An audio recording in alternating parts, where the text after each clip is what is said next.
Let me get everything all righty. Let me know if you guys can hear me in the chat. Man, we got a lot to talk about.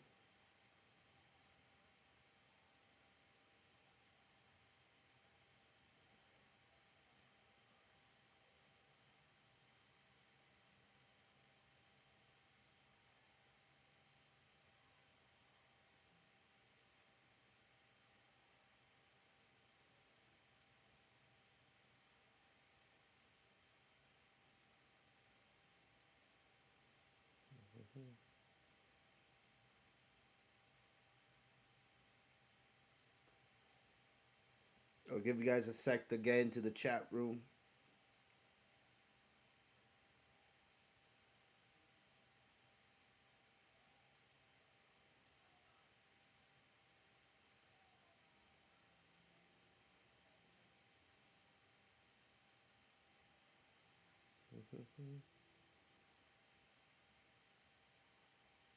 That's crazy. I just read a stat.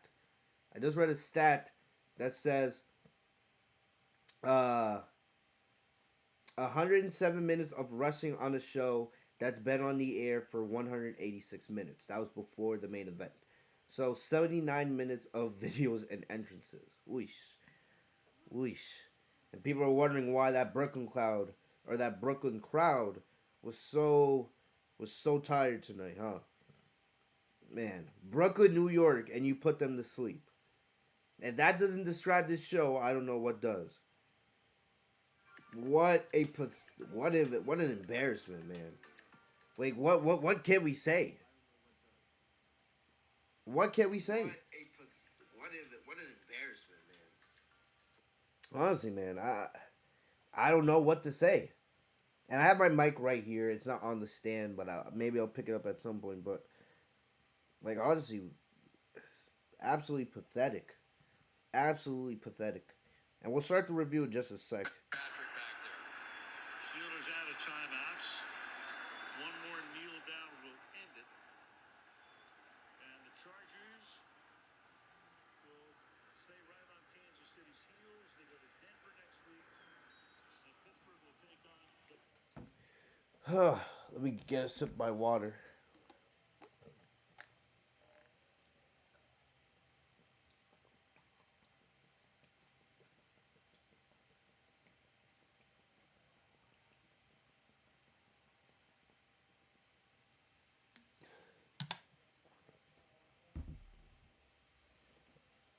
All right. I think I'm ready now. Yo, what's going on, everybody? It is your boy Fitzmonk TV here, aka G133. I am back here tonight with another episode of the Legit Shoot podcast. Here with your WWE Survivor Series 2021 review and results. Thank you guys so very much for joining me here on the channel. Thank you guys for joining me here on the podcast. And hope you guys had a good weekend. Hope you guys have a good Sunday, man. Look, Survivor Series tonight. Look, we talked about it all week. We talked how this was the worst build for a Survivor Series show in the history of the show. One of WWE's most iconic pay-per-views ever. Years and decades of history.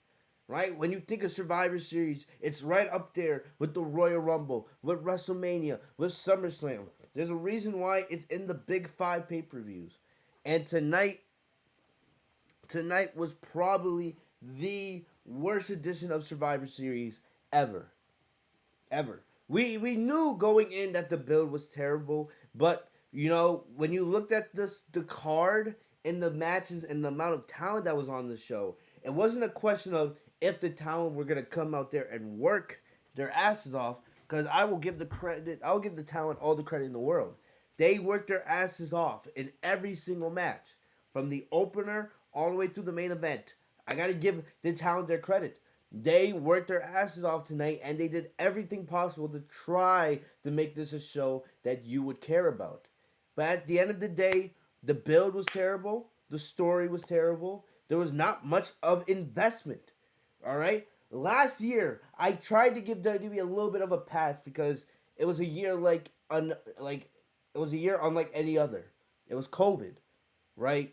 And WWE was operating in the Thunderdome, right? So I gave them a little bit of a pass, you know. But there's this year, there's no excuse for how bad this show was. There's no excuse for the poor bill. There's no excuse for how disappointing this show was. There is none, no excuses whatsoever. And WWE should honestly be ashamed of themselves for the show that they put out. They should honestly be ashamed of themselves because this didn't feel anything like Survivor Series. This was not what Survivor Series was supposed to be. And honestly, look, man, look, I feel bad. You know who I feel bad for the most out of everybody tonight? I feel bad for that Brooklyn crowd. Usually, when when WWE puts on a poor show like Monday Night Raw most weeks, right? I don't have that much sympathy for the crowd and for the people that went out there and bought tickets because you should kind of know what you're getting into. And Rachel Buck, I see you in the chat. I'm sorry, I disagree with you. I know, Rachel, you've been subscribed to this channel for a long time, but if you're saying that this was a good show tonight, I think you need to look in the mirror. I really think you need to reevaluate yourself. And the reason why, I'm trying to be polite because I know you and you're a subscriber to the channel, but you saying that it's a good show, no, it's not. This was a terrible show tonight. This was an awful show tonight. The only positive I will give this show is that the superstars went out there and they worked their asses off and tried their best to give you a show that you would care about. But at the end of the day, this show was garbage. It was really bad because the execution and the build towards it was terrible. I'm sorry. But it's just the honest truth. I feel bad for that Brooklyn crowd because people that bought tickets for Survivor Series in advance, months in advance, right? Months in advance. People that bought tickets for the show months in advance. You look at it and look, a lot of them had the what is it? What would you say? A lot of them had the hope and the prayer that that The Rock would be there tonight, right? For months, we heard WWE advertising and all these rumors and all these articles saying that The Rock was going to be involved in Survivor Series this year, right? Because this would be the 25th anniversary of, The Rock, right? 25 years. Remember when The Rock made his debut 25 years ago, And remember last year's Survivor Series in the Thunderdome, it was The Undertaker's anniversary. And then we know that The Undertaker had his big retirement at Survivor Series last year. And you thought, all right, last year they did something big with The Undertaker. This year they're going to do something big with The Rock. And for months, people bought tickets for the show months in advance, mainly because they thought The Rock was going to be there. And potentially we would get a teaser of The Rock versus Roman Reigns and something for the future to get hyped about. And I'm going to zoom my camera in a little bit. All right.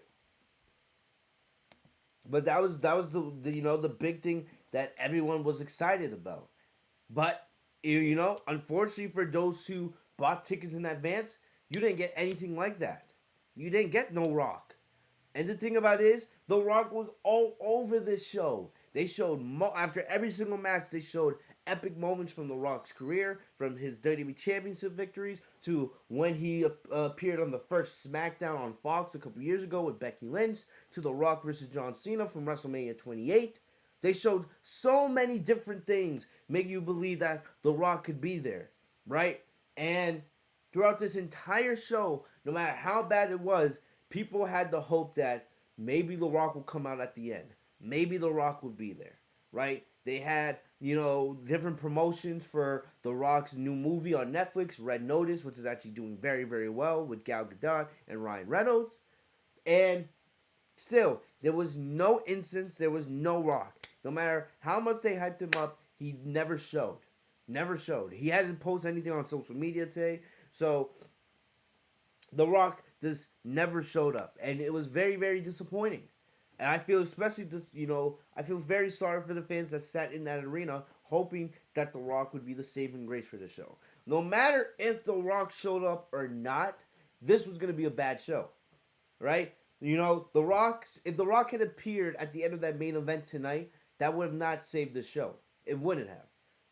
The show overall had been done so poorly, right? And the build was so bad that The Rock showing up would not have been enough. But the thing about it is, it would have at least let the fans leave on a positive note.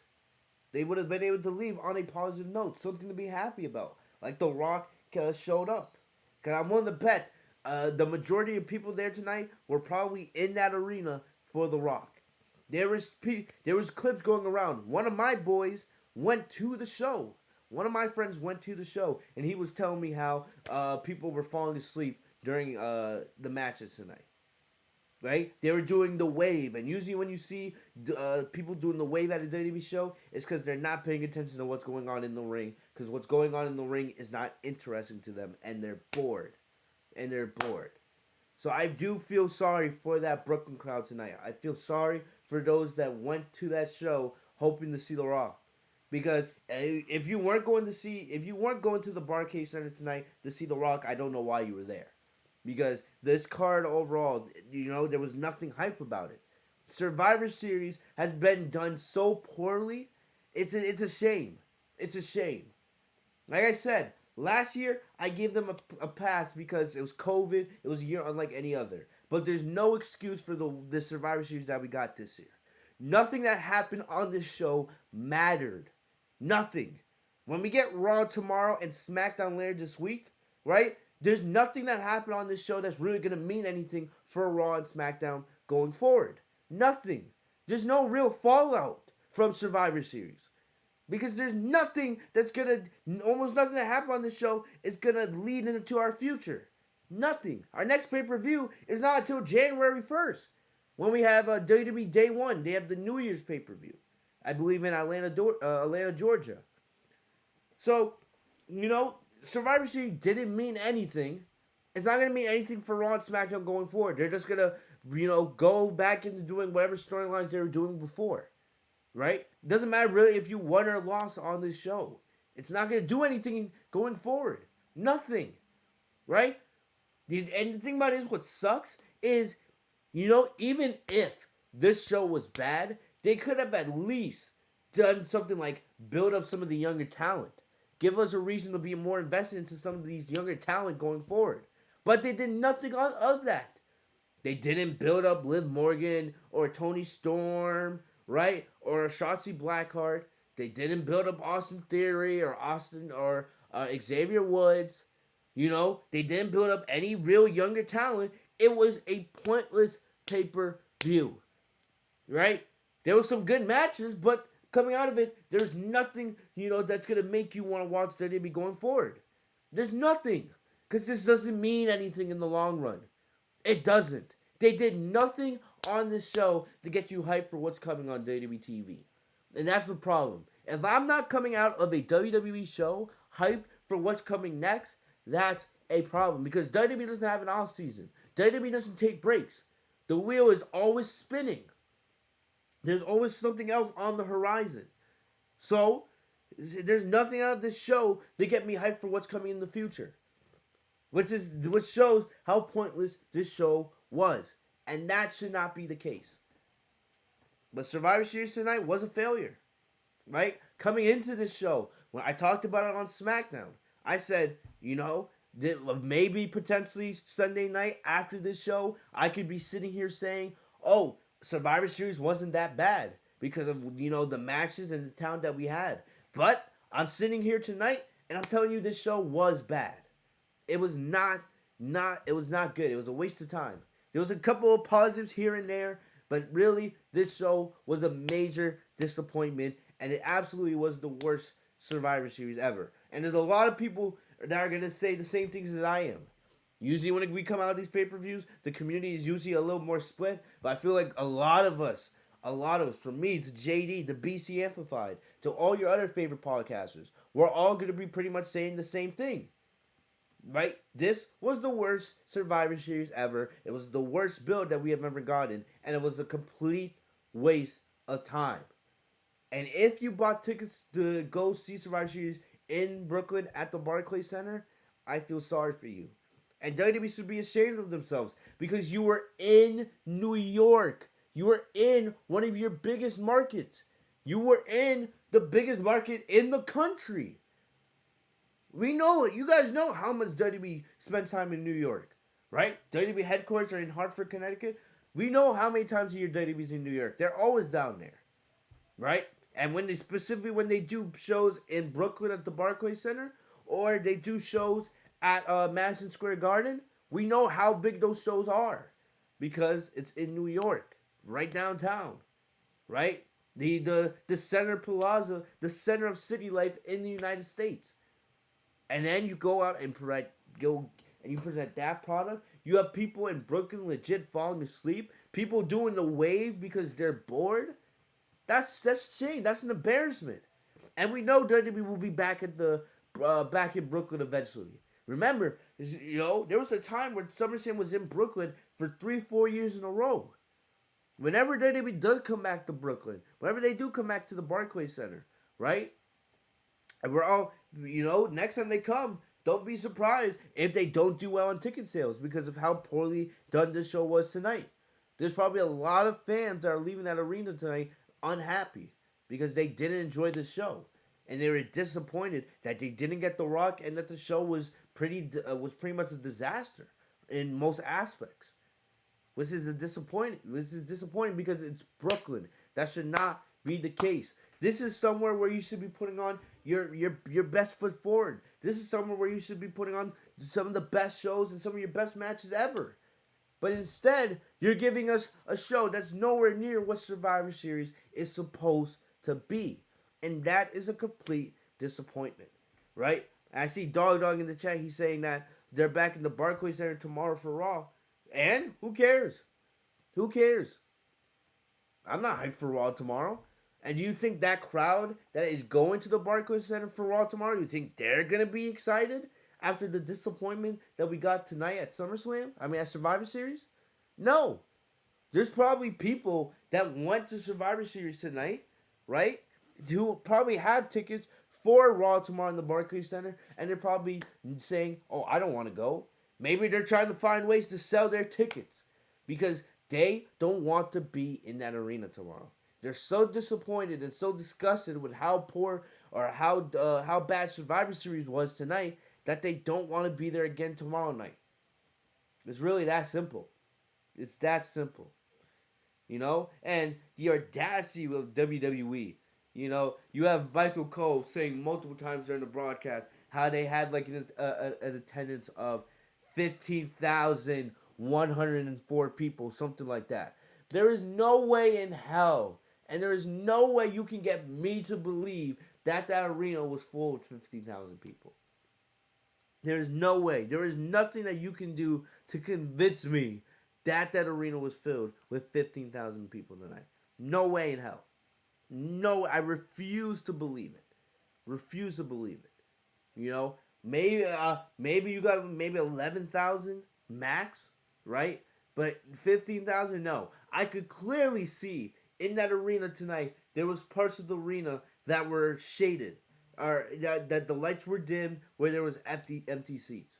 There is no way that you're gonna try to tell me, you're gonna try to convince me that arena was filled tonight. It's a lie. It wasn't. It was not filled tonight. And WWE should be ashamed of themselves for coming up with that ridiculous attendance. Because there was no way that arena was filled. No way whatsoever. I'm going to search up right now.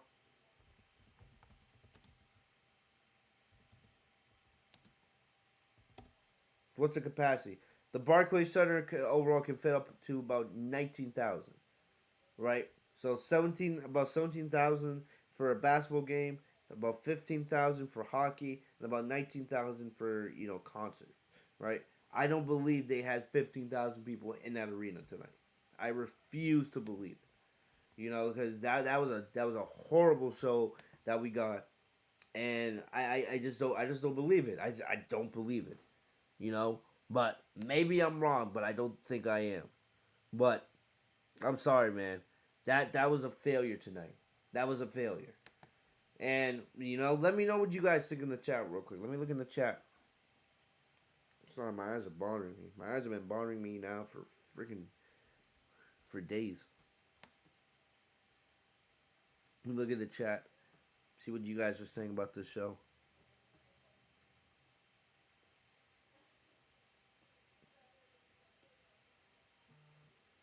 Oh yeah, I didn't even mention the egg. The ridiculous egg, man. Right? So you bring Vince McMahon to WWE television, right? You think it's a big deal, right? Usually when we see Vince on TV, it's supposed to mean something big. I feel like the last time Vince was on TV was what was it? WrestleMania this year? When Vince opened the show talking about how great it was to have WWE fans back. I don't know. Maybe I'm wrong, but I believe that was the last time we had Vince on TV. So you're trying to tell me that you brought Vince back to promote a ridiculous egg, right? You try to make everyone believe that The Rock was gonna be there tonight, but instead of giving us The Rock, you come up with this ridiculous thing with Vince McMahon being horny over an egg that has no real value at all. But you try to make us believe it's worth over $100 million. That explains how bad the show was tonight. How you brought Vince McMahon over to promote and fawn over an egg. And now you're coming up with this storyline how the egg was stolen, right? And how on Monday night you're gonna get to the bottom of this. You want all the superstars on Raw, right? What a waste of time. Nobody cares about the egg. How about you focus on giving us a good show? How about you focus on your creative, which is in one of its most pitiful states in recent memory? How about something like that? Because tonight you decided to, said, oh, Survivor Series doesn't matter, right? You decided, oh, a bunch of our top superstars, even though they have matches on the card, we're going to come up with a bunch of fuck finish and a bunch of, BS, which is going to upset the fan base, but you still do it anyways, right? Like Drew McIntyre and Bobby Lashley getting count out, or the DQ finish with Damian Priest and Shinsuke Nakamura in the pre-show, right? Or the ridiculous battle royal that was where the winner gets freaking Pizza Hut, or Sasha Banks getting a count out, getting counted out in the 5v5 women's match, right? Why don't you instead book your shows correctly, and instead of upsetting your fans with as many fuck finishes that you did tonight, and a bunch of finishes that made absolutely no sense in the eyes of us? How about that? How about that? But you know what? They have Vince McMahon over there wasting time over a fucking egg. Absolutely pathetic, guys. Absolutely pathetic. Bro, this show was horrific. I see you guys in the chat. I agree with almost everything you guys are saying. Chris says it was 50-50 booking. Keep giving Raw W5-2. Huh. Yeah. The Raw actually won almost all the matches tonight. Outside of the pre-show with the DQ, right? With the DQ with Shinsuke and Damian Priest and Roman winning in the main event, Raw absolutely dominated SmackDown tonight. But does it mean anything? Absolutely not. It means absolutely nothing going forward. And it's a waste of all of our time. Right? But, hey, what do I know? You rather waste time on freaking eggs than make your show actually seem important. Great job there, WWE. Great job. Great job. But, you take one glass good in the chat. But like as always, we are gonna review this show, unfortunately, right? Like I said, I watched this show, so you guys didn't have to. But we are gonna review Raw. Not Raw. We're gonna review Survivor Series. Give you guys my thoughts on it, and of course, super chats are open. If you guys want to donate to the channel or the podcast, you guys can by clicking the super chat button. Like I said, everything that you guys donate does get reinvested into the channel, and I highly appreciate it. All right, never asked you guys to do it. It's up there for you guys in case you guys want to.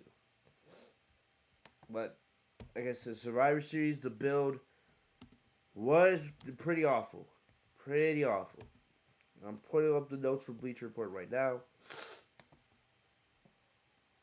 Man, was this show disappointing. So, on the pre-show, right, and it seems like WWE likes to do this every single time. Every single pay-per-view, WWE wants to put, some match on the pre-show that shouldn't be there. Shouldn't be there. For example, like the Usos winning the SmackDown Tag Team Championships a couple months ago on the pre-show. So on the pre-show tonight, you had the Intercontinental Champion Shinsuke Nakamura versus Damian Priest. This was kind of a homecoming for Damian Priest because he was born and raised in the Brooklyn, New York area, right? But Shinsuke on his social media said that, even if this is your home, Shinsuke said this is one of my favorite places to wrestle in the world. So he was going to bring the intensity tonight, and that's exactly what we saw with this match. Like I said, there was the 25-man Battle Royal, which was announced only a couple days ago, should have been on the pre-show. It seems like the only reason why it was on the main show was because of the pre-show hunt or promotion, and maybe that had something to do with, David and Shinsuke being moved. But still, that's the way it is. But, this match was, it was pretty good up until the ending. I didn't like it. I didn't like the way they did the ending here. It kind of made sense. So basically, every time that Priest was having Nakamura in a hold, right, and every time that it looked like Dom Nakamura was trying to get momentum back, Rick Boogs would start playing his guitar, which annoyed David Priest, who we know has been on a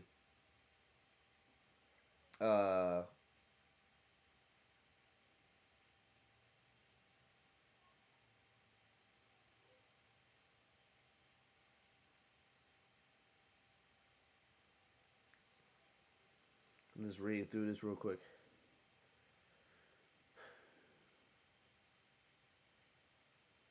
Yeah, like it's this was actually so poorly.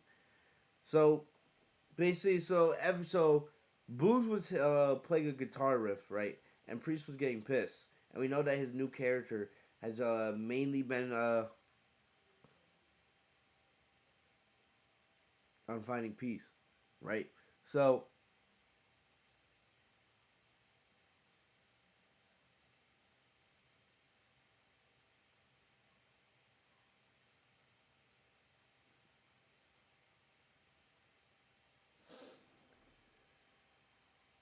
yeah, uh,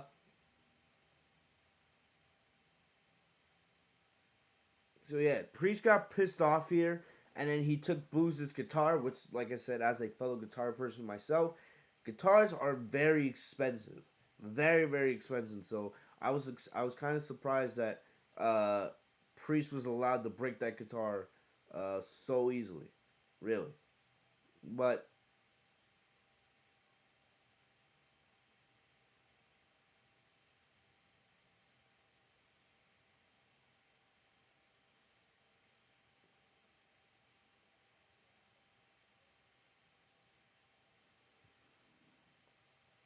yeah, so Priest got pissed off, right? And then after destroying Rick's guitar, he blasted Boogs to what remains. Excuse me. So then he wiped off Nakamura, what's called a DQ, and then Priest stormed off, clearly angry over letting his emotions get the best with him and costing him the match. Nakamura and Priest, like I said, they were having a pretty good match up until the whole guitar thing happened, right? And I don't know. I don't think this is like leading to anything with Damian Priest turning heel. It's just that I just hate the execution of it. This match should have been on the main show. And I kept saying how this could be a potential show stealer. As some saying, if you want to do something different, but. Right. Unfortunately, WWE did a bad job here. They did a really bad job here. Like this match should have been on the main card, right? I feel like it would have added, especially to the part of the time when the WWE crowd was very very quiet and nothing was being said at all. So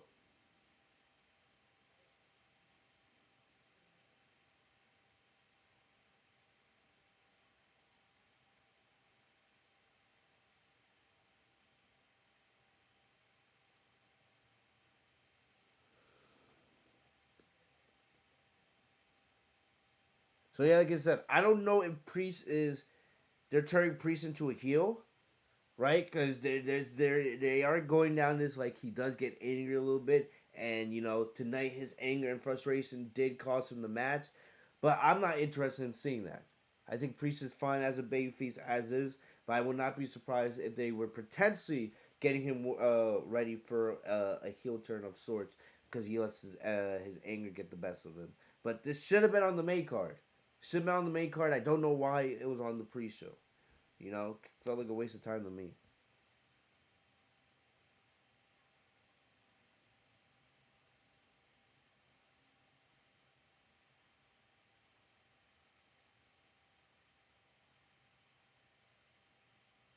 Yeah, I agree. So it's a waste if you ask me. I apologize, guys, man. I'm a little bit tired. It has been a long day. Like another thing is, I don't understand why this show didn't start at 7. No idea why this show didn't start at 7. I understand for the most part they want to start pay per views at 8, right? But if you're gonna have a show that's gonna go 30 minutes after the 11 o'clock hour, you know, like you could just do us a favor and end the show, start the show at 7 and at 10:30. So then we can, get back to our normal show. I hated how this show started at 8 o'clock and it ran to 11:30. It was like the action was bad, but I was just getting tired. I was like, let me get to my review so I can finish that and then go to sleep. That's why I kept thinking to myself the entire time.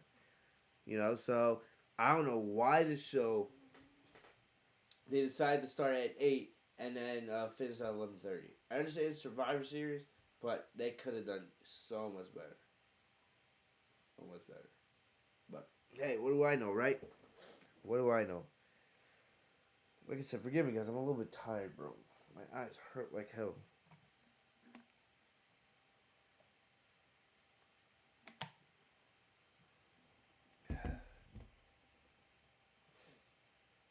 Hey, give me 1 sec. I'm gonna splash a little bit of water in my eyes. Hopefully, try to prep myself up.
Woo! Perk myself up. All right, guys. Anyway, like I said, they should have started this show at 7, bro. Like I don't know why they started it at 8, man. That look, bro. That extra hour.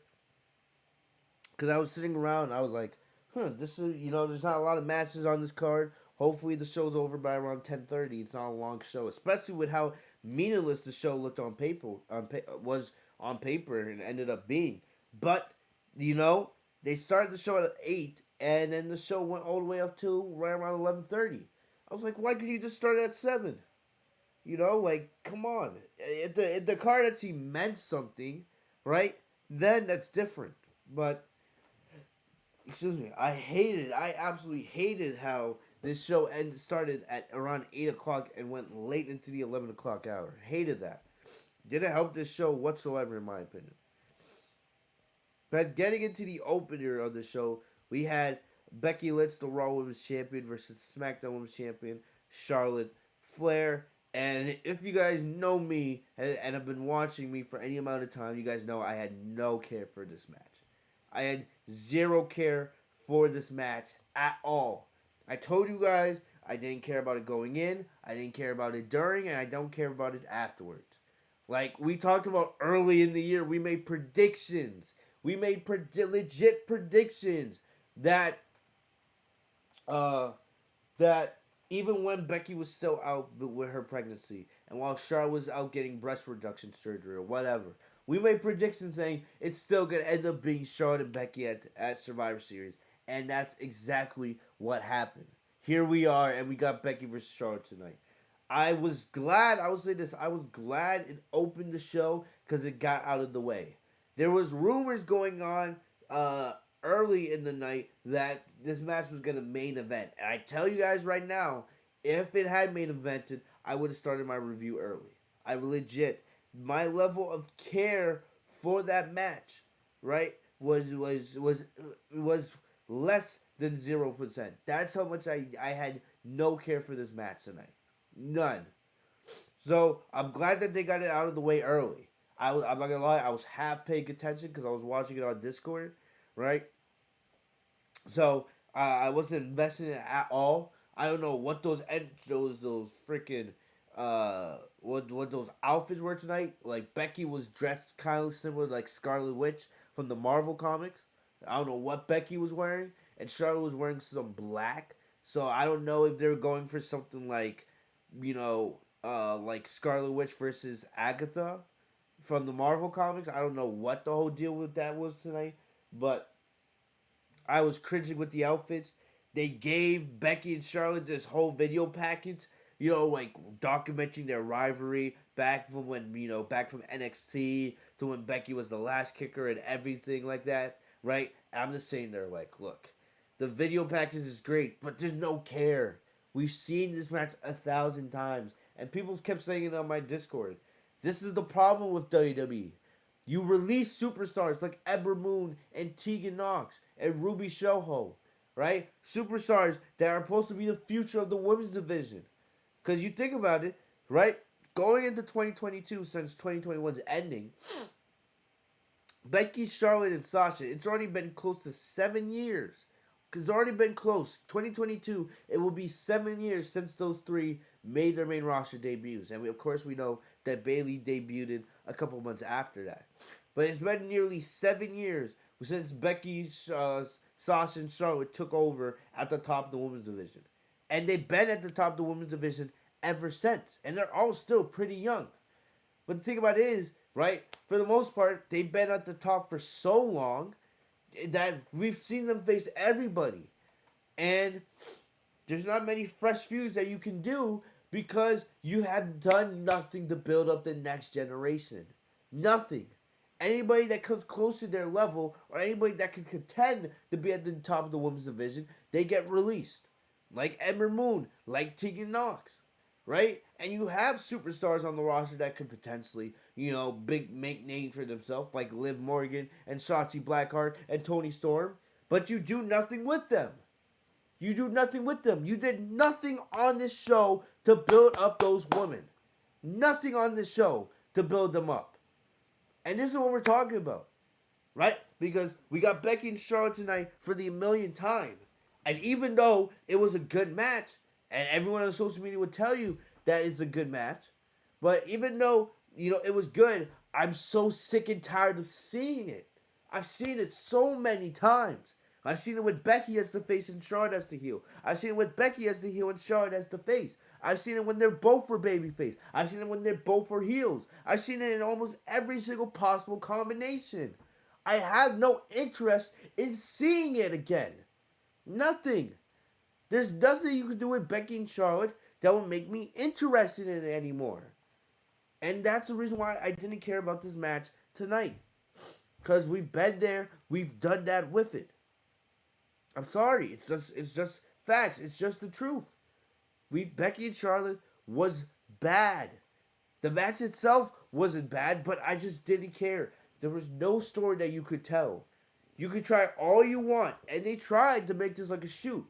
Because Becky and Charlotte, I'll give them credit. They were very, very intense tonight. They were very, very strict with the shots they put on one another, and they whooped each other's asses. But the thing about it is, everyone knows that Becky and Charlotte, they're close in real life. Outside of WWE, they're very good friends. So they can talk about how they can call each other bitches on WWE TV all they want, right? But everyone knows that Becky and Charlotte are friends. So there's really nothing that you can do to make me believe in a Becky and Charlotte match or feud at this stage of the game. There's nothing you can do. Like I said, I'll like they tried to give you the video package. They had Becky and Charlotte go out there really hitting each other hard, but okay, I just couldn't care. I just couldn't care.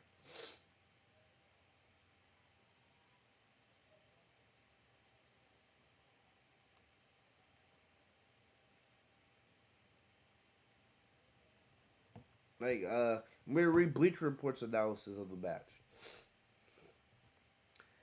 This was every bit as intense as you would expect from the feud, both on screen and off, between Flair and Lynch.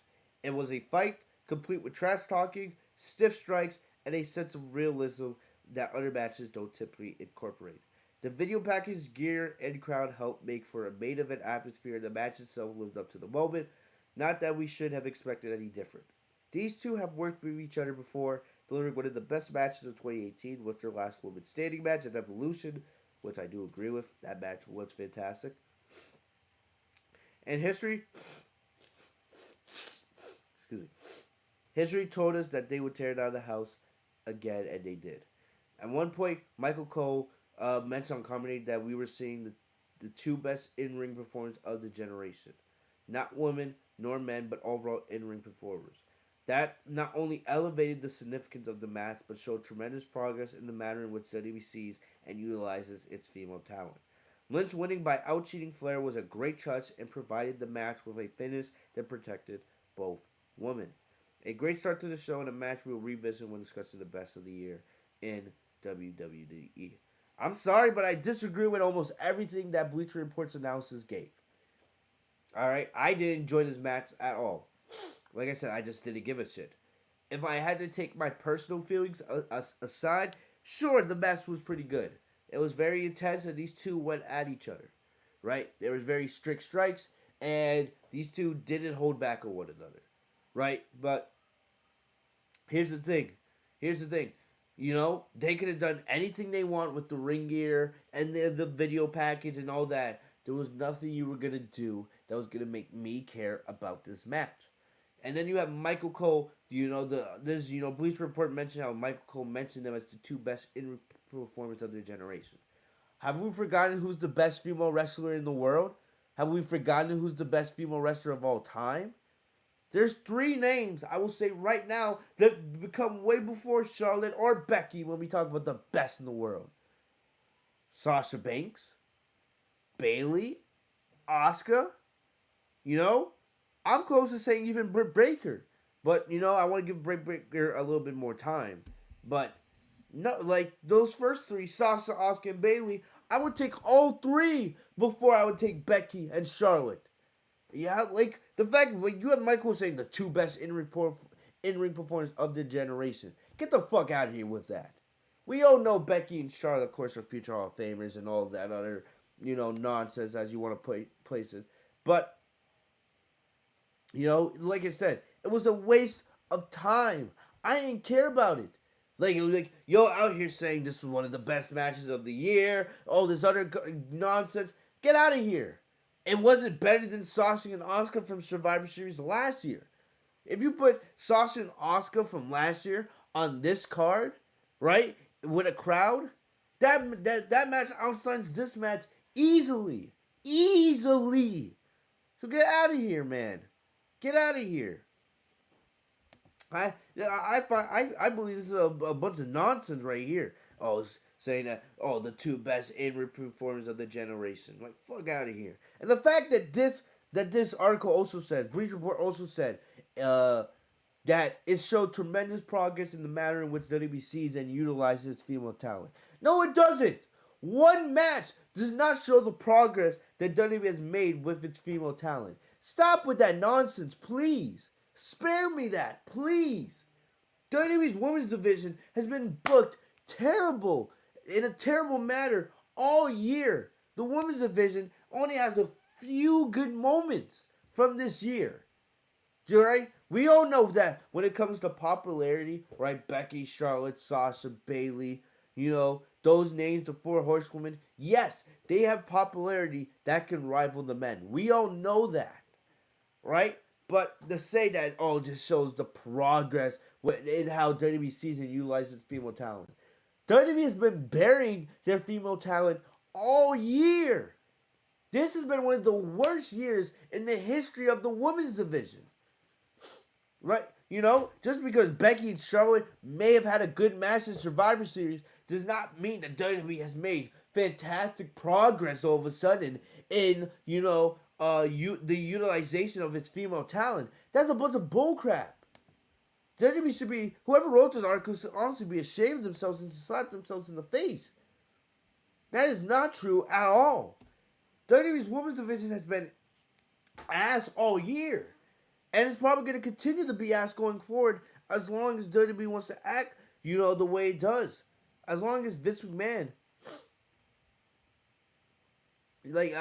I'm sorry, man, but that's a bunch of garbage.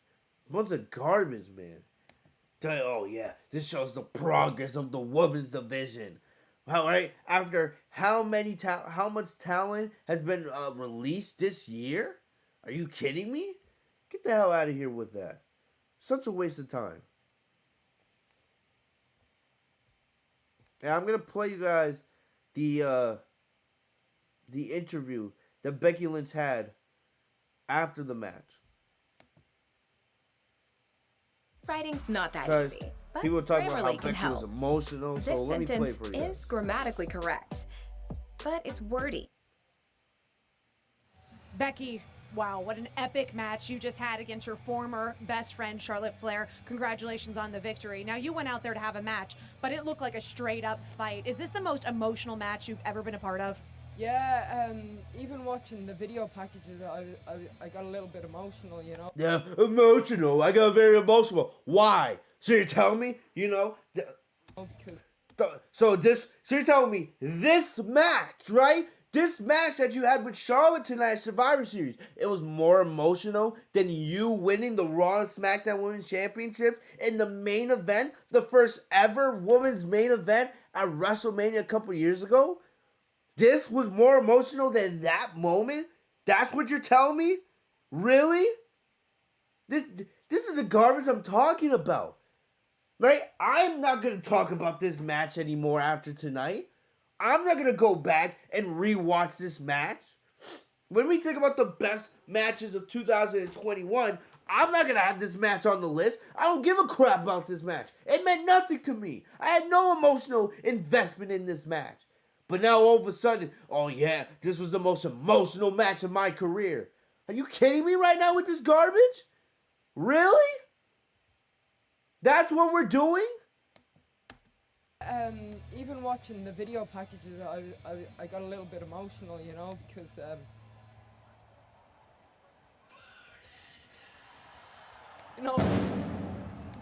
to see.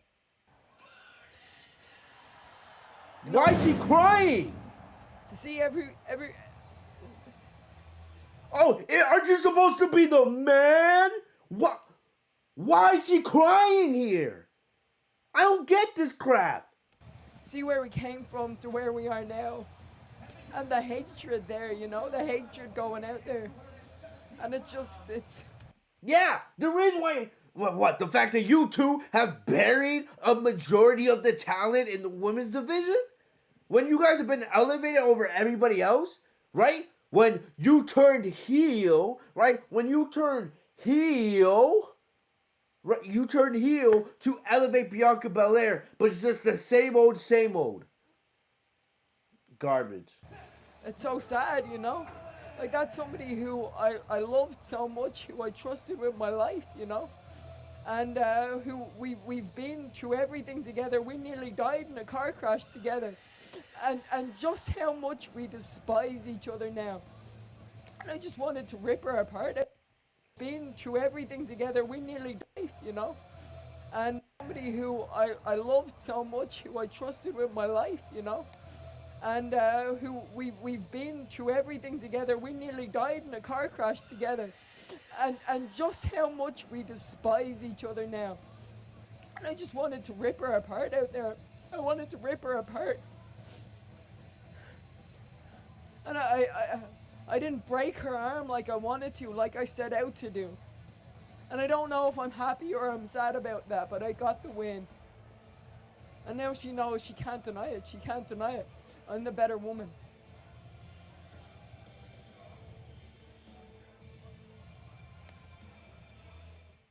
She can't deny it. She can't deny it. I'm the better woman.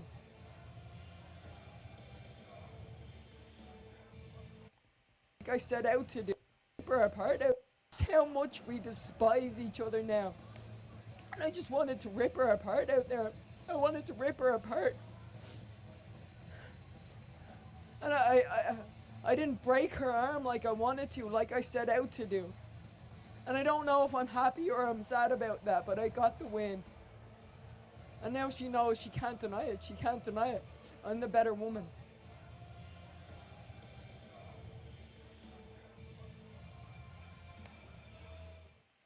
What? What? Bro.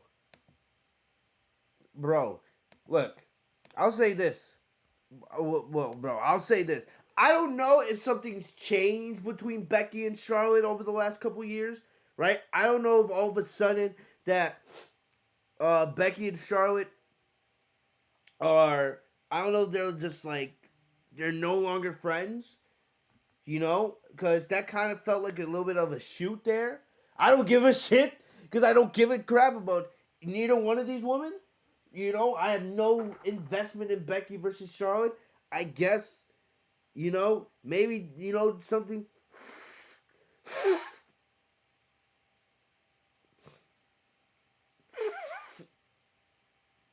Excuse me, guys. Woo.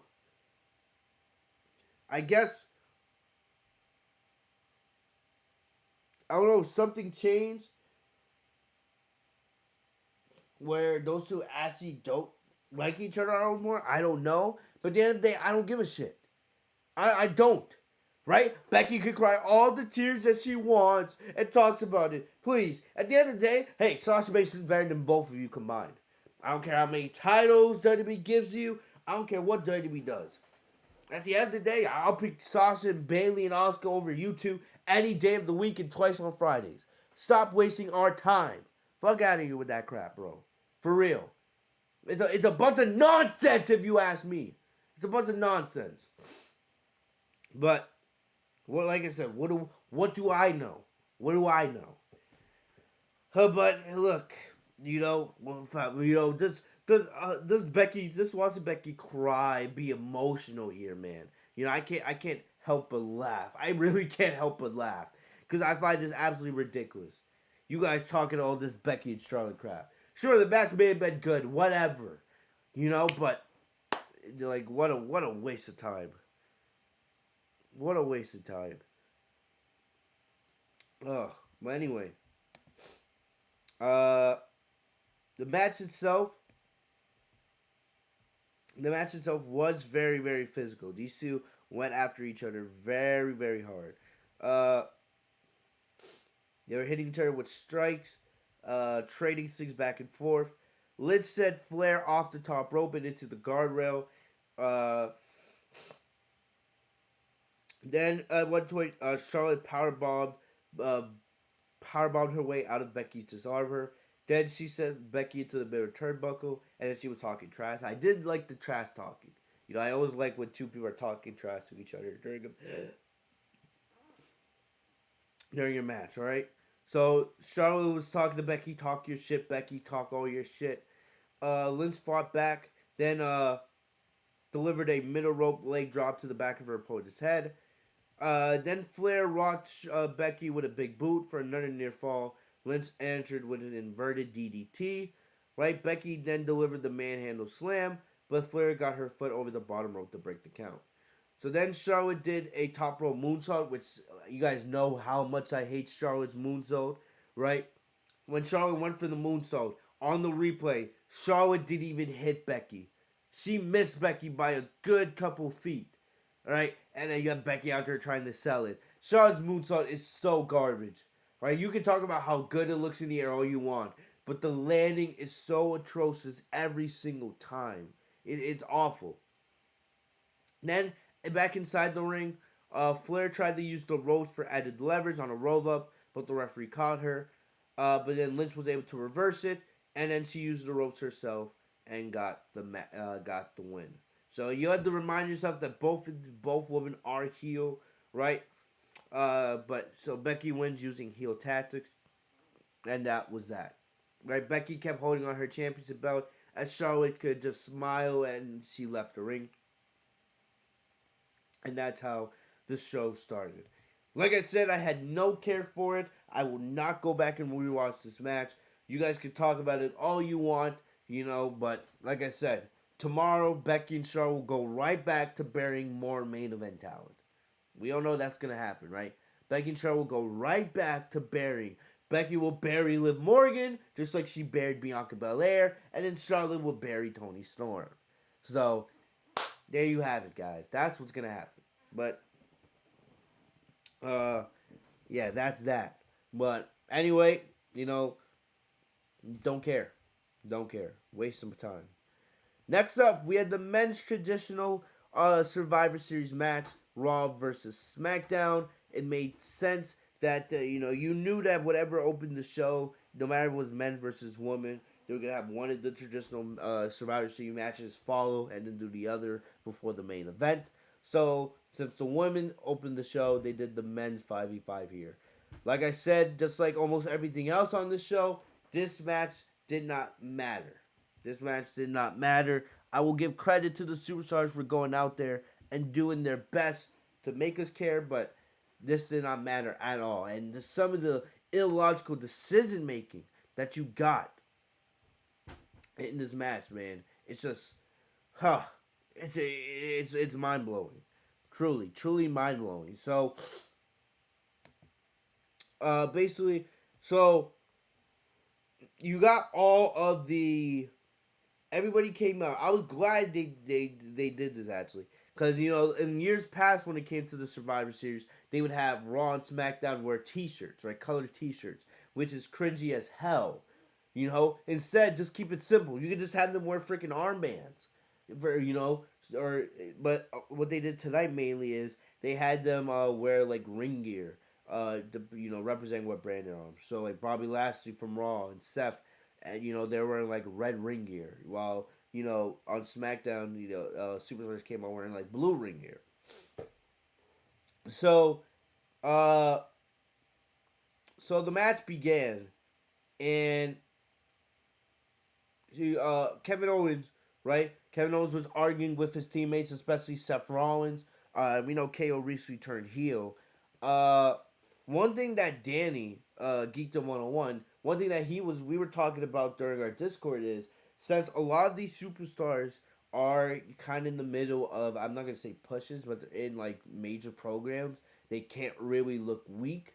For example, like Seth Rollins, he's going up against KO, or he's facing Big E for the WWE Championship on Raw right now, right? KO, he just turned heel, even though a lot of us believe he's going to be leaving for AEW after his contract expires in January.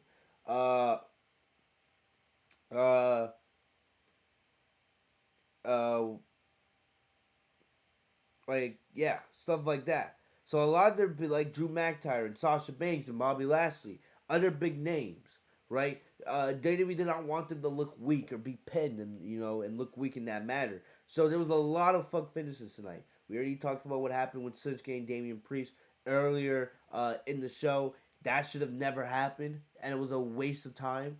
Like I said, I don't know if they're turning Damian Priest heel or not, but it just felt like a waste of time. And I hated how, Rick Boogs lost his guitar there, because I know how expensive a guitar can be. So, I hate how they just wasted a good old guitar there just for Priest to destroy. Like, damn, WWE, you have the money, let's go out there wasting guitars. Uh, and like I said, that match should have been on the main card anyway. It should not have had a fuck finish, you know. But anyway,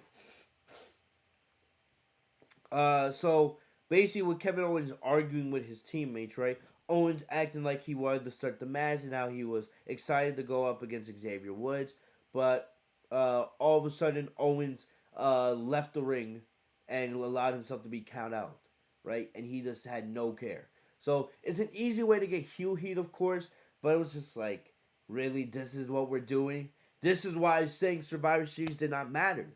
Because you have all these names that are in, you have all these names that are in important storylines right now, and then all of a sudden, you just have them getting eliminated, or you don't want them to get pinned, right? So you come up with these stupid finishes, and one way that especially with WWE fans, one way to anger wrestling fans is to have fuck finishes and do stuff like this. This doesn't make people excited and more invested in the show. It looks lazy, and it gets people angry. Because people don't pay to watch fuck finishes. They want to see a winner, and they want to see a loser. They don't like stuff in between, because it makes them feel cheated. So, KO left and got himself counted out, right? Vowing to be, the biggest lowlife possible. One thing that was funny, of course, is after Team Raw won the match, KO on his Twitter page was trolling, talking about how Raw won. We did it, boys, even though he walked out on his team. But this put SmackDown in the early lead 5-4. So, Balor hit a coup de grace on Happy Corbin, and that evened things up at 4-4.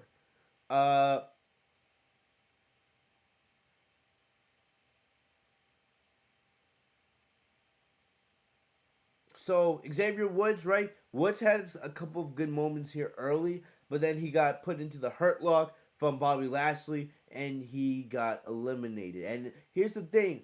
I thought Woods could potentially be one of the contenders to be maybe a sole survivor, because, he is feuding with Roman Reigns right now, and a lot of us believe that, Xavier will probably get a Universal Championship opportunity against Roman in the coming weeks, right? We'll see if maybe things change, but a lot of us believe that's what's going to be happening. So we thought, all right, Woods could look pretty dominant here. They can make Woods look like a star here. But they didn't do that. He got packed and sent to the back by Lashley with the Hurt Lock. So, yeah. And then next up, in one of the more illogical decisions of the night, Drew McIntyre and Bobby Lashley, we know their history. We all know that they feuded over the WWE Championship for a good amount of this year. So, these two were going at it on the arena floor, and both men got it counted out. And this is when people started getting really pissed off with this show, because you were seeing a trend. You saw what happened in the pre-show with Nakamura and Priest, right? And, you had Becky Lynch cheating to get her win with her heel tactics. And now you're doing stuff like this with McIntyre Lashley getting double counted out. Because WWE doesn't want neither men to get pinned. But it was just like, really? That's what you're going to do? That's what you're going to do? And a lot of people got pissed off because of that. Especially my Discord server. We were like, this show is fucking stupid. And that's fact. This show is stupid. It's garbage. Like, why are you making these kinds of decisions? Why are you doing this? So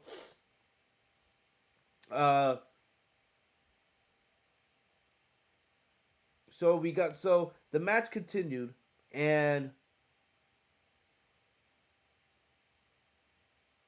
now Raw's at a 3-2 lead. So McIntyre, before he left, he hit Rollins with a glass cold kiss, right? And as the battle went on, Sheamus went for a coup de grace on Sheamus, but Sheamus got him with a bro kick. So Balor got eliminated, right?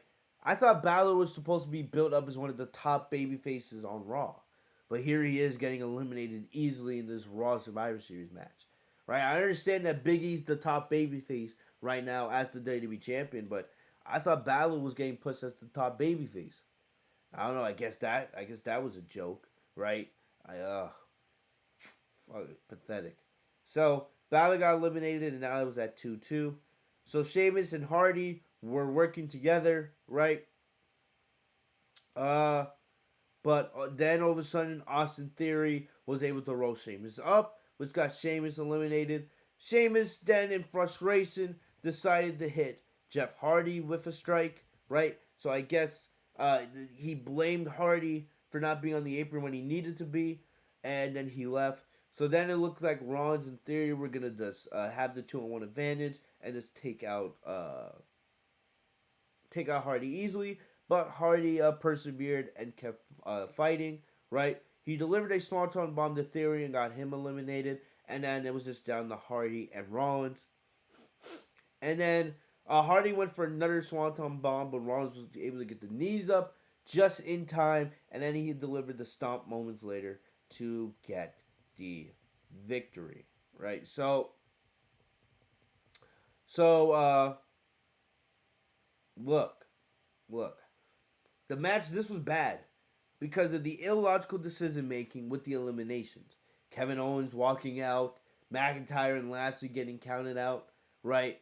Look, I guess some people are going to be happy that Jeff Hardy survived almost near the end and almost won the match. There have been rumors saying that WWE is considering doing a Jeff Hardy and Roman Reigns feud.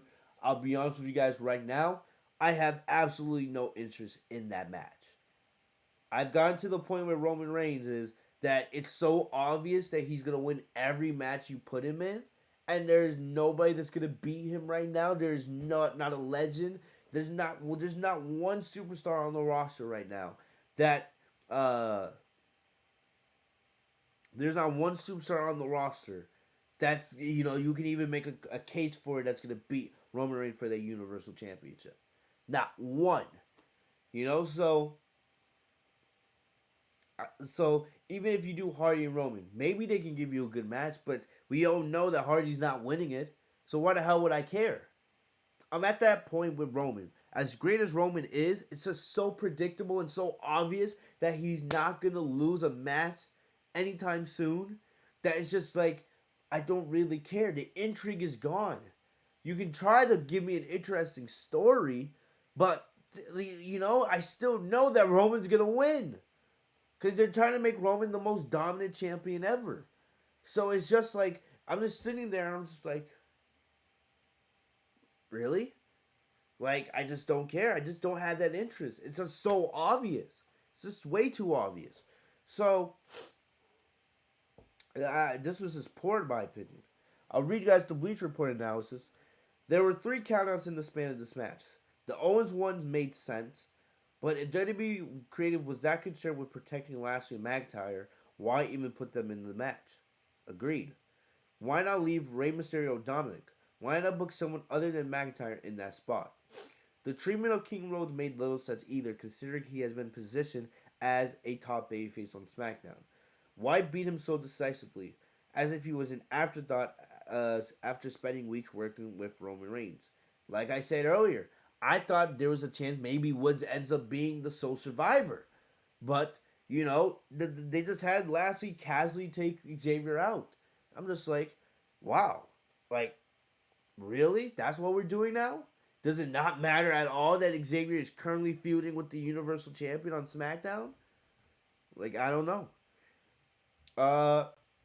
Bleacher Report goes on to say that Rollins winning was the right call, if only because he is the top contender to Big E's WWE title, and he needs to maintain that as much momentum as possible for that showdown.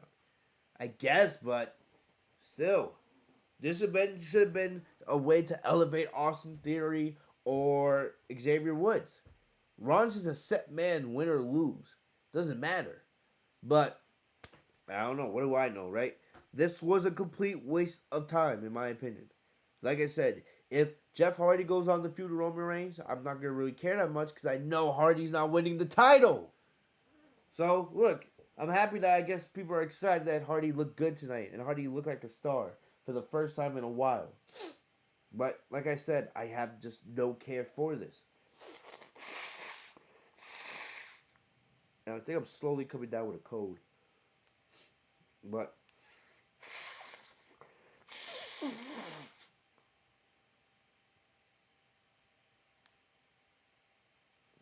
I just have no care for this, guys. None whatsoever, guys. None whatsoever. So, look, it was a waste. Another match that's a waste of our time. As simple as that. And with all the DQs and the countouts and all that, it just was a very, very bad traditional Survivor Series match, in my opinion. You know, so moving on. Moving on. This was Nitrosis. So you're telling me, right? We're celebrating 25 years of the Great One. 25 years of The Rock. These jabroni beating, eyebrow raising, pie eating, boot up your ass, whatever you want to call him. Dwayne Johnson, The Rock, the Great One, whatever. Right? 25 years of The Rock. One of the greatest WWE superstars of all time. When we talk about the Mount Rushmore, right? We talk about The Undertaker. We talk about Shawn Michaels. You have your Hulk Hogan's. You have Stone Cold Steve Austin. You have John Cena. The Rock is right up there. Arguably the greatest WWE superstar of all time. There's an argument and there's a case that you can make that The Rock is the greatest superstar of all time. You have a star like him, and to celebrate his legacy, you have a 25-man battle royal. At first, remember, this battle royal was announced about 2 days ago. 2 days ago. I believe they announced it Friday night. 2 days ago, you announced this battle royal, right? And there's nothing real for the winner. It's not like they get a title shot or they get something like placement in the Royal Rumble in a couple months or anything like that. It's just celebrating The Rock, right? So this is how you pay tribute to The Rock? A pathetic battle royal where all the superstars are wearing the t-shirts of the brand they're representing, when Survivor Series and Raw vs. SmackDown means absolutely nothing? Really? That's what we're doing now? That's what you're choosing to do? Pathetic. Pathetic, if you ask me. So, you have Angelo Dawkins, right? And Montez Ford. When I saw AJ Styles come out, I legit felt bad. Because I was like, I'll be honest, I forgot that AJ Styles was on the roster. Really. Because he wasn't in the 5v5 Survivor Series match. So I was like, wait a minute. You have AJ Styles in the Battle Royal? Why wasn't AJ Styles on the 5v5 Survivor Series match? Everyone knows AJ Styles is one of the best wrestlers in the world. Former WWE champion. Grand Slam champion. And you have him in this pathetic battle royal? Legit, I felt so bad for AJ Styles. I was like, this is what we're doing with one of the best wrestlers in the world at this stage of his career? I've been saying it for months. AJ Styles should be in the main event scene. You should be building up AJ Styles to eventually face Big E for the WWE Championship. That's what you should be doing. Not wasting AJ Styles in this pathetic tag team that's run its course with Almas. Almas sucks. Almas sucks. And I can't believe that WWE still is utilizing him. He's not good. And AJ Styles, you don't know how long this guy still has left to wrestle. AJ Styles is in his 40s now. I don't know if AJ Styles is going to go to AEW when his contract expires. There's a chance AJ might just flat out retire. I know AJ would love to start streaming games again, right? Because he hasn't been able to do that because of the whole Twitch ban and all that. AJ Styles, you don't know how much longer he's gonna wrestle, and instead you're just wasting whatever he has left away with this pathetic team he has with Almas. When I saw AJ Styles come out tonight, I legit felt bad because I hadn't thought about him all night. I didn't even think how he was not in the Survivor Series match. I really didn't think that. I was like, wow. Wow. If we hadn't had this battle royal tonight, AJ Styles, one of the best wrestlers in the world, you can make an argument that he may still be the best wrestler in that company. If we didn't have that pathetic battle royal tonight, AJ Styles wouldn't even be on this show. One of the best wrestlers in the world. I was like, wow, that's sad.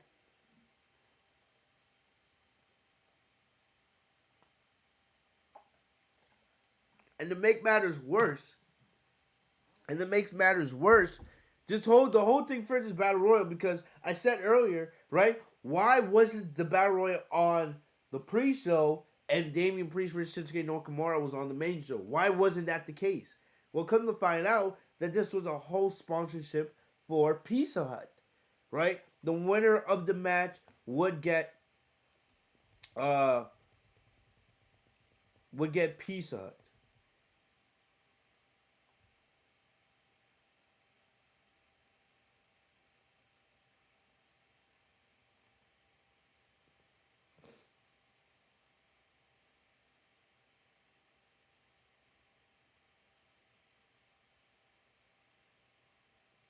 I was reading Bleacher Report's analysis, and they're talking about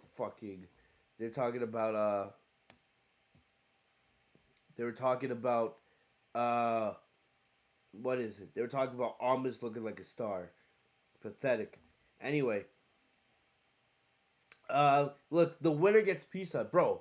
I like Pizza Hut. Look, I'm not gonna see your lie. I do like Pizza Hut. You know, they're one of my favorite places. Pizza Hut, Papa Gino's, Golden Pizza here in Boston. Those are the three places I would go for pizza. You know, I'm not a big, like, Domino's isn't bad. I would only go to Domino's if I really want, like, the taco pizza.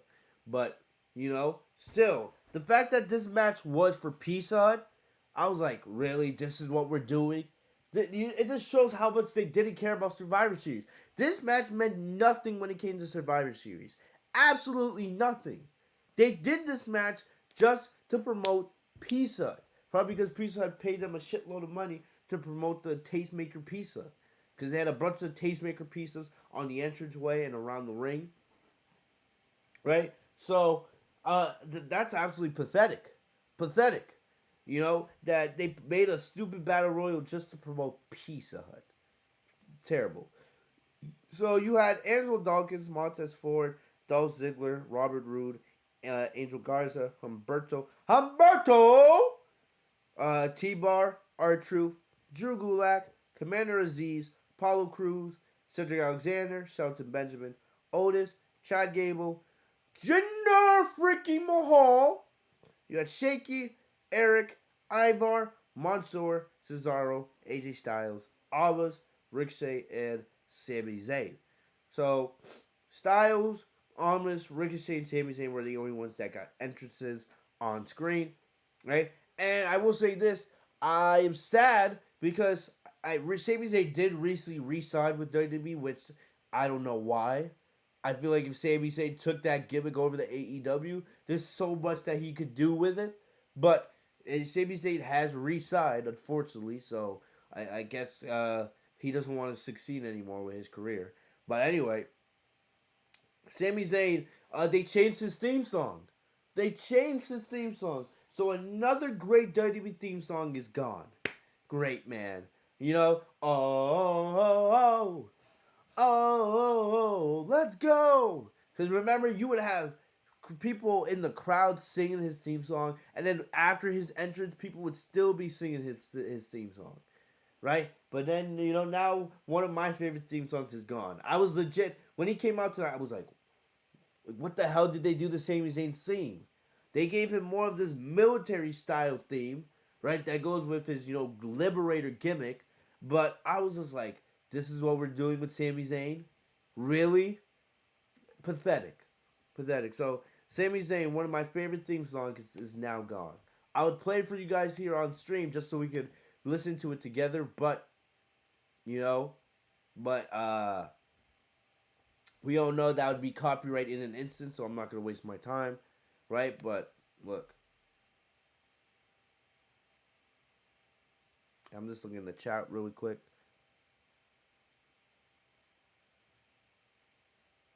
Where are the Teenage Mutant Ninja Turtles when you need them? That's funny, bro. Dude, anyone on AEW or more booked? That is true. But anyway, look, basically the whole thing,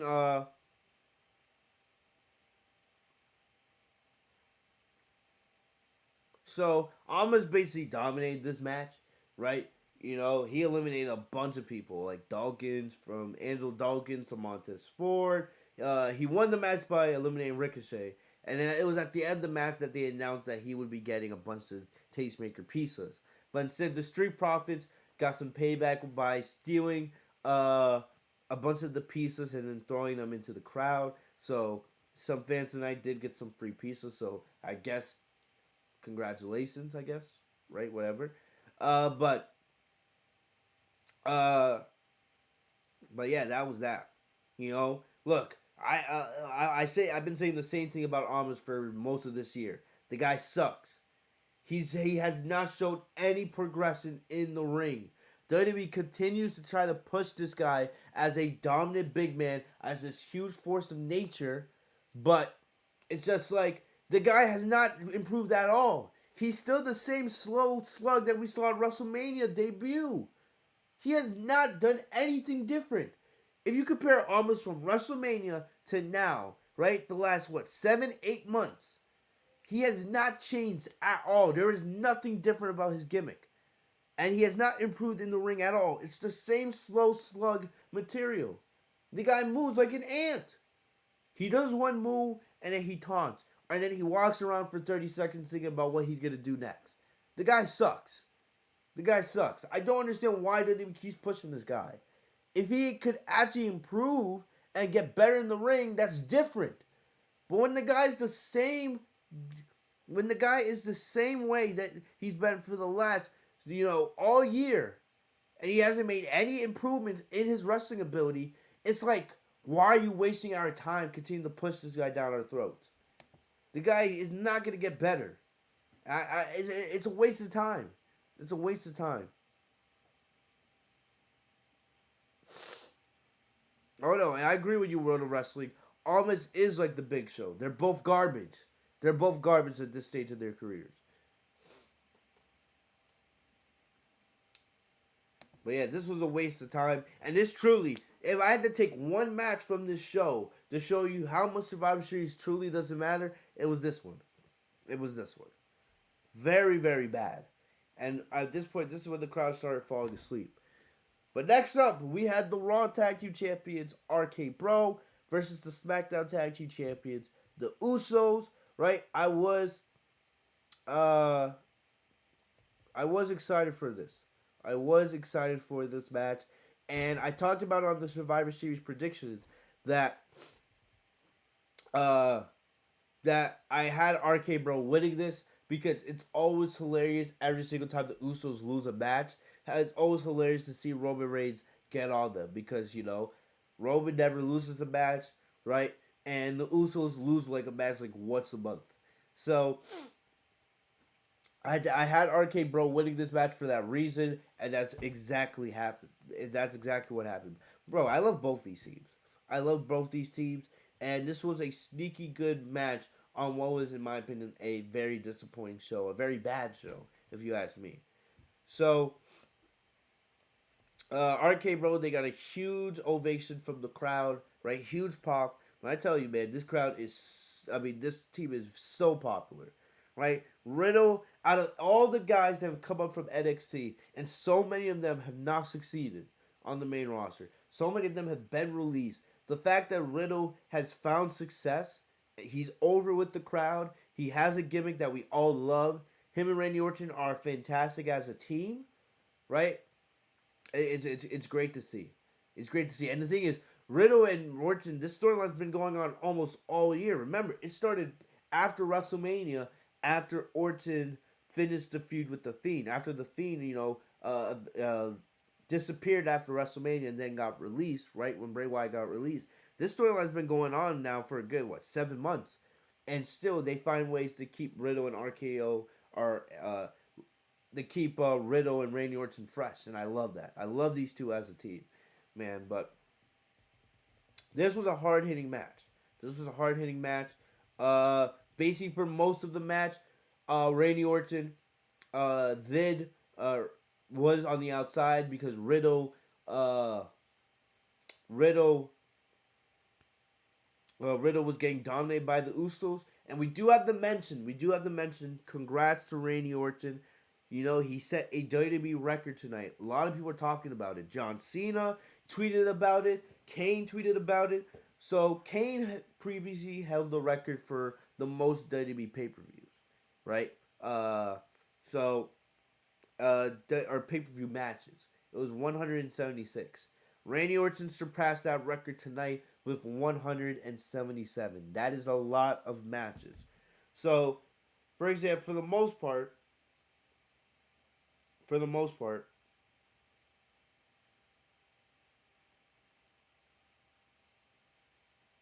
yeah, I'm just pulling my calculator. Hold up. 177 divided by 12, right? So, basically, Randy Orton's been wrestling now for over 20 years? All right, for over 20 years, for close to 20 years, for close to 2 decades on WWE TV, Randy Orton's been wrestling, right? So if you take 177 divided by 12, because using a calendar year, right? On a calendar year, there's about 12 pay-per-views. So if Randy Orton wrestled in 12 pay-per-views for every single year, right? It would take a superstar 15 years. 15 years to surpass Randy Orton's record. And Randy Orton's been wrestling for nearly 2 decades. Right? John Cena, in his tweet, he talked about how he wished he could reach that mark. But of course, Cena, and probably if Cena had stayed full-time, he would have reached that mark. Because remember, in Cena's prime, Cena was on every single pay-per-view up until 2016 when he started becoming part-time. But it would take a superstar 15 years. 15 years. So, for a superstar to beat Randy Orton's record, they would have to wrestle at least 12 pay-per-views every single year for 15 years to beat that record. That's a record that's probably not going to be broken because Randy Orton is nowhere close to being done. You know, by the time Randy Orton retires, I know Orton's in like his early 40s, right? Orton will probably get up towards 200 pay-per-views at this rate. Orton probably still has a good 2-3 years of wrestling left in him, at least, at minimum. Who knows how long Randy Orton wants to continue wrestling.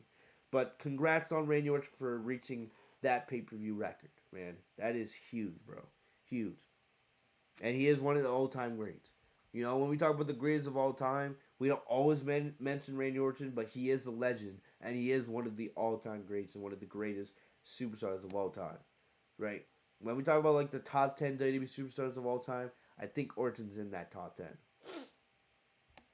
But anyway, getting back to the match itself, for a good majority of the match, Orton was on the outside, but eventually Orton was able to get the hot tag from Riddle, and then he did his normal stuff, right? Did his normal stuff, his normal moveset. But then eventually the Usos were able to weather the storm, and then they went back to attacking Riddle, right? But the Usos were able to get their normal super kick up, right? Their normal double super kick. So they kicked Orton out of the ring, but I could see the ending of the match coming from a mile away. So after the super kick, they super kicked Riddle. Jimmy went to climb the ropes for the splash, but out of nowhere he flew right into an RKO. I could see the RKO coming from a mile away, but the RKO was beautiful. I'm not gonna sit here and tell you it wasn't. It was a beautiful looking RKO, and Orton was able to get the win for his team. So very, very good match between these two. Sneaky good match on what was a bad show, and Orton gets the win on the night he celebrates breaking the pay-per-view record. And I'm gonna pull up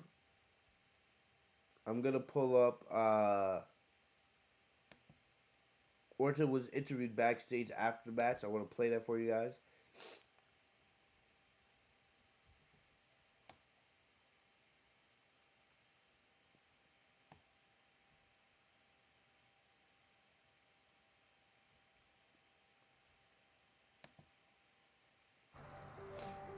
We are establishing a new Amazon minimum wage of $15 an hour. Amazon employees earn at least $15. RK Bro, congratulations tonight defeating the Usos, 5-time tag team champions. What does that mean to you, Riddle? And what does that say about RK Bro? Well, honestly, it means the world. I mean, the Usos are no joke. There are a couple stallions, and Uso does mean brother in Samoan, so it was like a mirror match. But at the end of the day, they were no means the world. I mean, the Usos are no joke. There are a couple stallions, and Uso does mean brother in Samoan, so it was like a mirror match. But at the end of the day, they were no match for RK Bro, and Randy hit that sweet RKO out of nowhere. Unfortunately, I was under and got splashed, but hey, what are you gonna do, Randy? You kind of took one for the team there, didn't you, kid? I did. I called you kid. I heard that you don't like when people call you kid. Well, you know, Randy, You're not going to stretch me, are you? I'm not gonna stretch you out of anybody and got splashed. But hey, what are you gonna do, Randy? You kind of took one for the team there, didn't you, kid? I did. I called you kid. I heard that you don't like when people call you kid. Well, you know, Randy, You're not going to stretch me, are you? I'm not gonna stretch you out of anybody in this locker room. You can definitely call me kid anytime. Got bro. my back? Hey, Always, check bro. it out. The Usos, Sarah. Definitely call me kid anytime. Got bro. my back? Hey, Always, check bro. it out. The Usos, Sarah. Call me kid anytime. Got bro. my back? Hey, Always, check bro. it out. The Usos, Sarah. Long family history there, kicking ass in the ring and taking names. My family, my father, my grandfather worked with his relatives. The Usos are about as real as it gets. I've never mixed it up with them in the ring before.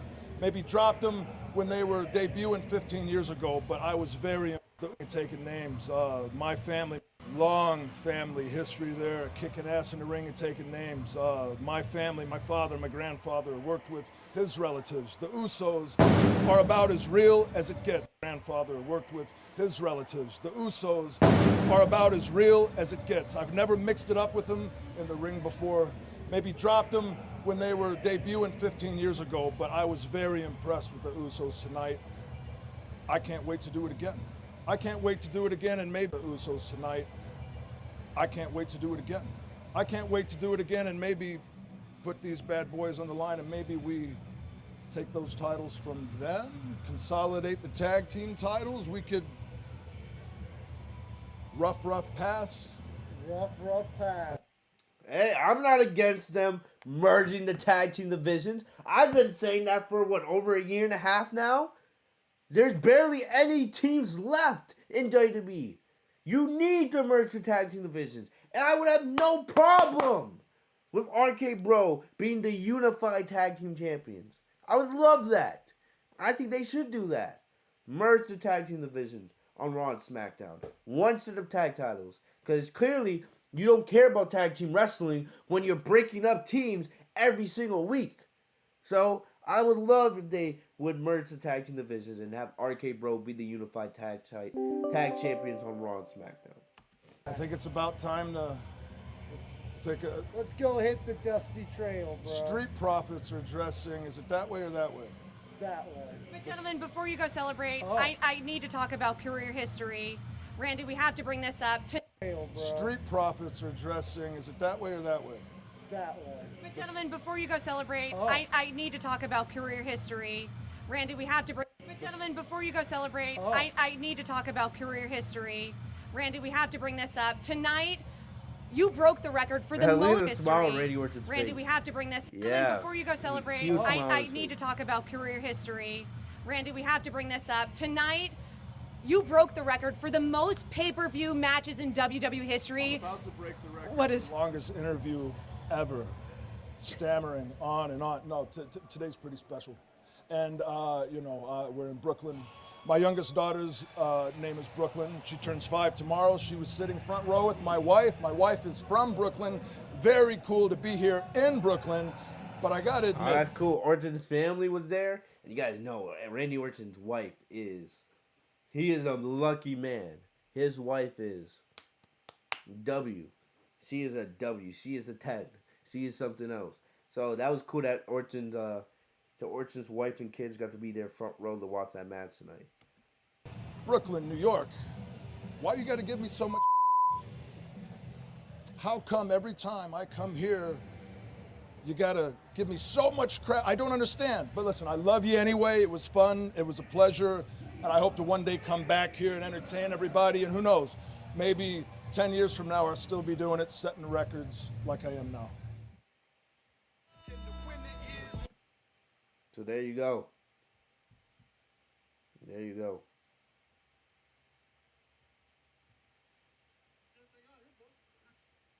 But congrats to Randy Orton for breaking the record, man. Look, I don't think Orton's stopping anytime soon. I think by the time he finishes, that record's gonna be all the way up in the 200s, really. And that's a record that's probably never gonna get broken, especially with the way WWE releases talent easily, right? Like with the way WWE just releases talent, so easy. Like, you know, most NXT talent, when they get called up, they're on the main roster for less than half a year before they get released. Look, man, that record's probably never getting broken. I'm very confident that's a record that's probably gonna stand for the rest of time. But congrats to Randy Orton, man. Congrats to Randy Orton.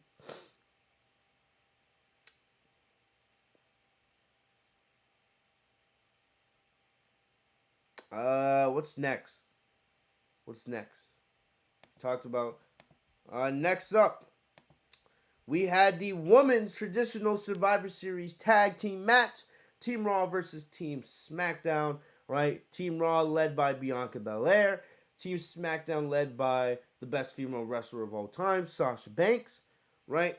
And some people thought this match was going to be quick, because you looked at the time, it was already a little bit past 10:30. So people thought this was going to be a quick match because they had to get to the main event. But this was not a quick match. They actually gave the woman time here, which I'm happy for. But the last couple minutes of this match were horrific. And you could tell that the crowd was tired. And the crowd was also bored. Because there was you could see people doing the wave in the crowd. And I hate that because you guys know how big I am on women's wrestling. But like I said, like nothing on this card mattered. There was nothing on this card that mattered. So this match didn't mean shit, really. It didn't mean anything. So like, I completely understood why the Brooklyn crowd acted as is. And Casey says Sasha Banks is 1-5 on pay-per-views this year. Look, oh yeah, you're right about that, because the only pay-per-view Sasha won was the Rumble. She lost at Fastlane, she lost at No Way Out, she lost at WrestleMania, she lost at Crown Jewel, and she lost at Survivor Series. You are right, but I'm not gonna think about that much. Look, I'm not gonna really think about that. The only real loss that I get pissed off about is the WrestleMania one, right? All those other pay-per-views, they're really whatever. Like the WrestleMania loss is the only one that, I think about. But like I said, it is what it is. It's whatever. But anyway, the only real big storyline going into this was Sasha and Shotzi Blackheart. You guys saw on SmackDown the other night, those two had a really good match, and clearly there was a lot of still leftover tension from Friday night, right? And clearly SmackDown was not on the same page because Sasha was trying to lead the team, but Shotzi's ego kept coming into play at every single turn. Shotzi kept trying to one-up Sasha and, do her own thing. So, the best part of this match, and one of the best parts of the night, was the interaction with Sasha and Bianca Belair. Anytime those two were in the ring together tonight, everyone got hyped because everyone remembers how great the WrestleMania match between those two were. So Sasha and Bianca's interactions in the ring, that was pretty great. Those two have fantastic chemistry with one another. But the match itself, So the first part of this was garbage, right? So Carmella was so busy trying to get her mask on and all this other shit, right? So at ringside, Carmella was trying to get her mask on, but she couldn't for some reason. Then she got back in the ring. She tagged herself in, and then she tried to have Zelina put the mask on for her, but that didn't go well. All of a sudden, that led to Carmella getting rolled up by Toni Storm, and that was the first elimination from of the contest, right? So that was that. So then Sasha, every time she tagged herself in, Shotzi kept trying to one up her. So like Shotzi would tag herself in, right? There was a time where Shotzi actually threw Sasha out of the ring. So a lot of dissension between those two. That was the storyline throughout this entire match. So then everybody, there was a point where everybody got a little bit of their signature offense in, and then it led to with Sasha and Bianca being the only two. And like I said, this was the best part of this match and one of the best parts of the show. So basically, the crowd did wake up for that part as Sasha and Bianca went back and forth. Sasha was able to get Bianca to the bank statement, but Bianca fought out, delivering a fall-away slam, right? It was almost like taking a time travel back to WrestleMania. It was almost like hitting the clock back, because these two, it's like they had not lost a step. The chemistry was still there, and it was great to see. I would have loved to have Sasha and Bianca be the final two and then battle it out for like 5 to 10 minutes here. Because you were chanting EST, let's go Sasha, EST, let's go Sasha, which was great to see, right? But then the interaction ended when Bianca launched Selena Vega at Sasha for a near fall, right? So Shotzi and Baszler refused to tag themselves in. So Storm tagged in, and Sasha and Toni Storm did a double move, and Selena was eliminated.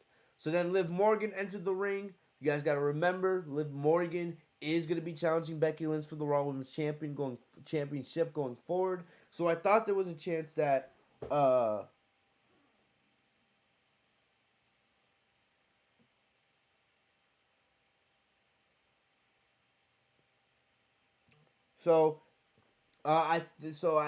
thought there was a chance that Liv Morgan could have been the final survivor, and that's exactly what this type of match is supposed to be. Because if you look at the Survivor Series traditional match, right? If you look at the traditional Survivor Series match, most of the time it's supposed to build up somebody that's gonna have a big role in the future. So this would have been perfect for Liv Morgan. You guys know how high I am on Liv Morgan, and I actually hope that Liv Morgan beats Becky Lynch. I would love to see Liv Morgan become the Raw Women's Champion. But even though most of us know that's not going to happen. But Liv came in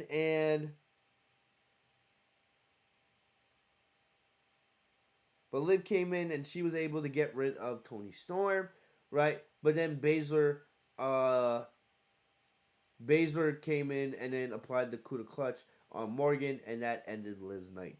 So Shotzi then hit a splash on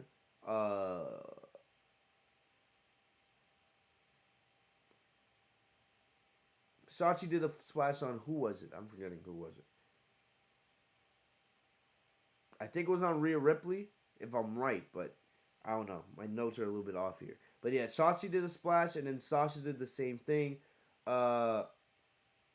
Oh yeah, it was on Liv Morgan, my bad. Shotzi did a splash, and then Sasha hit the frog splash, tribute to Eddie Guerrero, and then got the pinfall on her. So then, it was for the one, right? So, it was for the two, because it was just Ripley and Bianca left against Sasha, Natalya, Shayna, and Shotzi, and it became pretty obvious what they were going to do, right? They did something very similar with Bianca last year, if you guys remember. Bianca was almost the sole survivor last year, when I believe she was on SmackDown, as the final member, right? When she had the what's it called? The numbers disadvantage. So I knew that Sasha and Shotzi were gonna end up finding some way to eliminate one another, right? And it was gonna make it easier for Bianca to eliminate the others. So what happened is, so Sasha and Shotzi got into it, right? And while Sasha and Shotzi were getting into it, they knocked into Shayna Baszler. Shayna blamed Sasha, so then Sasha was trying to get back into the ring, and then all of a sudden Natalya randomly attacked Sasha for no good reason. And then because of that, Sasha got the 10 count, leading to her elimination. So I wasn't too mad at this because I would have rather Sasha get the count out than get pinned, you know. Plus, it's gonna lead to something going forward because Sasha's clearly, as the babyface, he's gonna be looking for payback on all three of these women on SmackDown in the following weeks. But clearly, you had the three heels against Bianca. It was obvious where this was going. I thought Sasha was gonna come back out and cost Shotzi the match, right? And cost SmackDown the victory. But she didn't. She just went to the back. But then Natalya went for a sharpshooter on Bianca. Bianca fought through it, and then she was able to get a roll up on Natalya.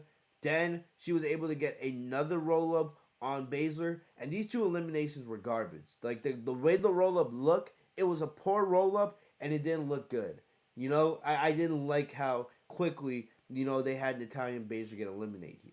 I didn't like it at all. It was clearly they were rushing the finish of the match, and I was like, what are we doing here? That you can't end this match in a more unique fashion. We're just gonna do 2 quick roll-ups in less than 30 seconds just because we have to get to the main event. I didn't like that at all. And then afterwards, right, Shotzi was last with Bianca, and Bianca was able to hit the kiss of death on Shotzi to get the win. So Bianca was able to do what she wasn't able to do last year, and she was able to be the sole survivor for Raw. So Raw ends up winning the night, even though we know it doesn't mean shit. Bianca is the sole survivor, even though it doesn't mean shit. And here's my problem with it, right? I like Bianca Belair. You guys know this. But here's the thing. Why the hell did you have Bianca be the sole survivor? She didn't need it. You've already done the damage. You've already done your damage to Bianca. You had Becky Lynch turn heel, making everybody believe that Becky was going to elevate Bianca when she did nothing.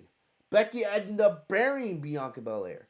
And who knows if Bianca will ever get back to that championship picture. Let's be serious here for a sec. Does it ever look likely that Bianca's going to defeat Becky to become Raw Women's champion again? No. They've moved on from Bianca. Now Liv Morgan is the next in line. So why wasn't Liv Morgan the sole survivor tonight? Bianca didn't need to be the sole survivor. Just like Seth Rollins didn't need to be the sole survivor earlier in the men's traditional match. Bianca already had her moments. She already was built up. You had Bianca win the Rumble. You almost had Bianca be the sole survivor last year. You had Bianca win in the main event of WrestleMania. Bianca had her moments. So why does she need to be the sole survivor? Right? Oh, because they're building up Bianca again. She did not need to be the sole survivor to be built up again. This should have been a moment for someone like Shotzi Blackheart. Alright? Or Liv Morgan. Toni Storm. Here's the thing. We've already talked about, and I beat the point to death, how Survivor Series didn't mean shit. Right? There was no build, and there was no investment level for this show. So, you want to try to make this show important? Build up the next generation. Have people win and start developing them in the eyes of the WWE Universe. Give this moment to Shotzi, or Liv, or Toni Storm. Don't give it to someone who we already know. Don't give it to somebody that's already established. Don't give it to someone that you've already kind of buried in our eyes. Because Becky did not elevate Bianca. That was all a lie. Becky just wanted to elevate herself. Alright? And then it makes SummerSlam look that much worse. Because Bianca never got her payback on Becky. Never did. And now Becky's moving on. Continuing another garbage women's championship reign. while Bianca may never get back to that point again. Yeah. So what was the point of Bianca winning tonight? Is it going to lead to Bianca getting her payback? Is it going to lead to Bianca becoming Raw Women's Champion again all of a sudden? No. You've already made it clear that Bianca is not the top woman. You've already made it clear that Bianca is never going to be above Becky Lynch or Charlotte Flair. So, why not give this moment to somebody else? That's my problem with it. I like Bianca Belair. I do. But, like I said, you've already done the damage to her.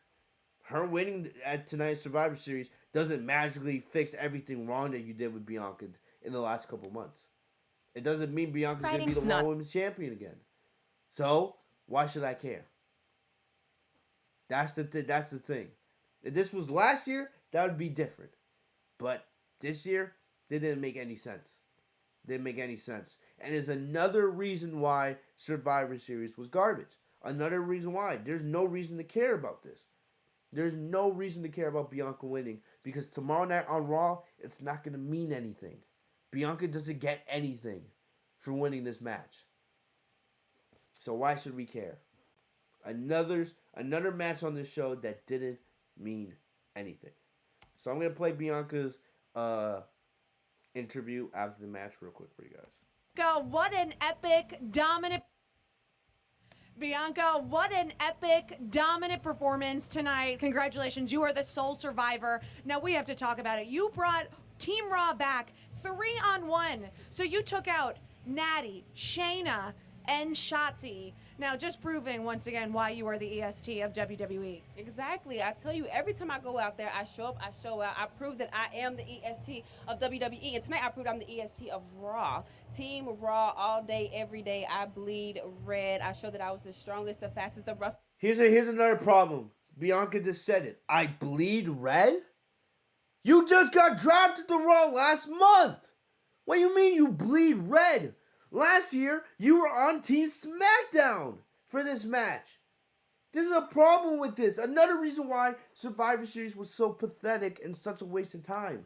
Half these superstars were on opposite brands just a couple weeks ago before we had the draft. This is why you cannot do the draft so close to Survivor Series.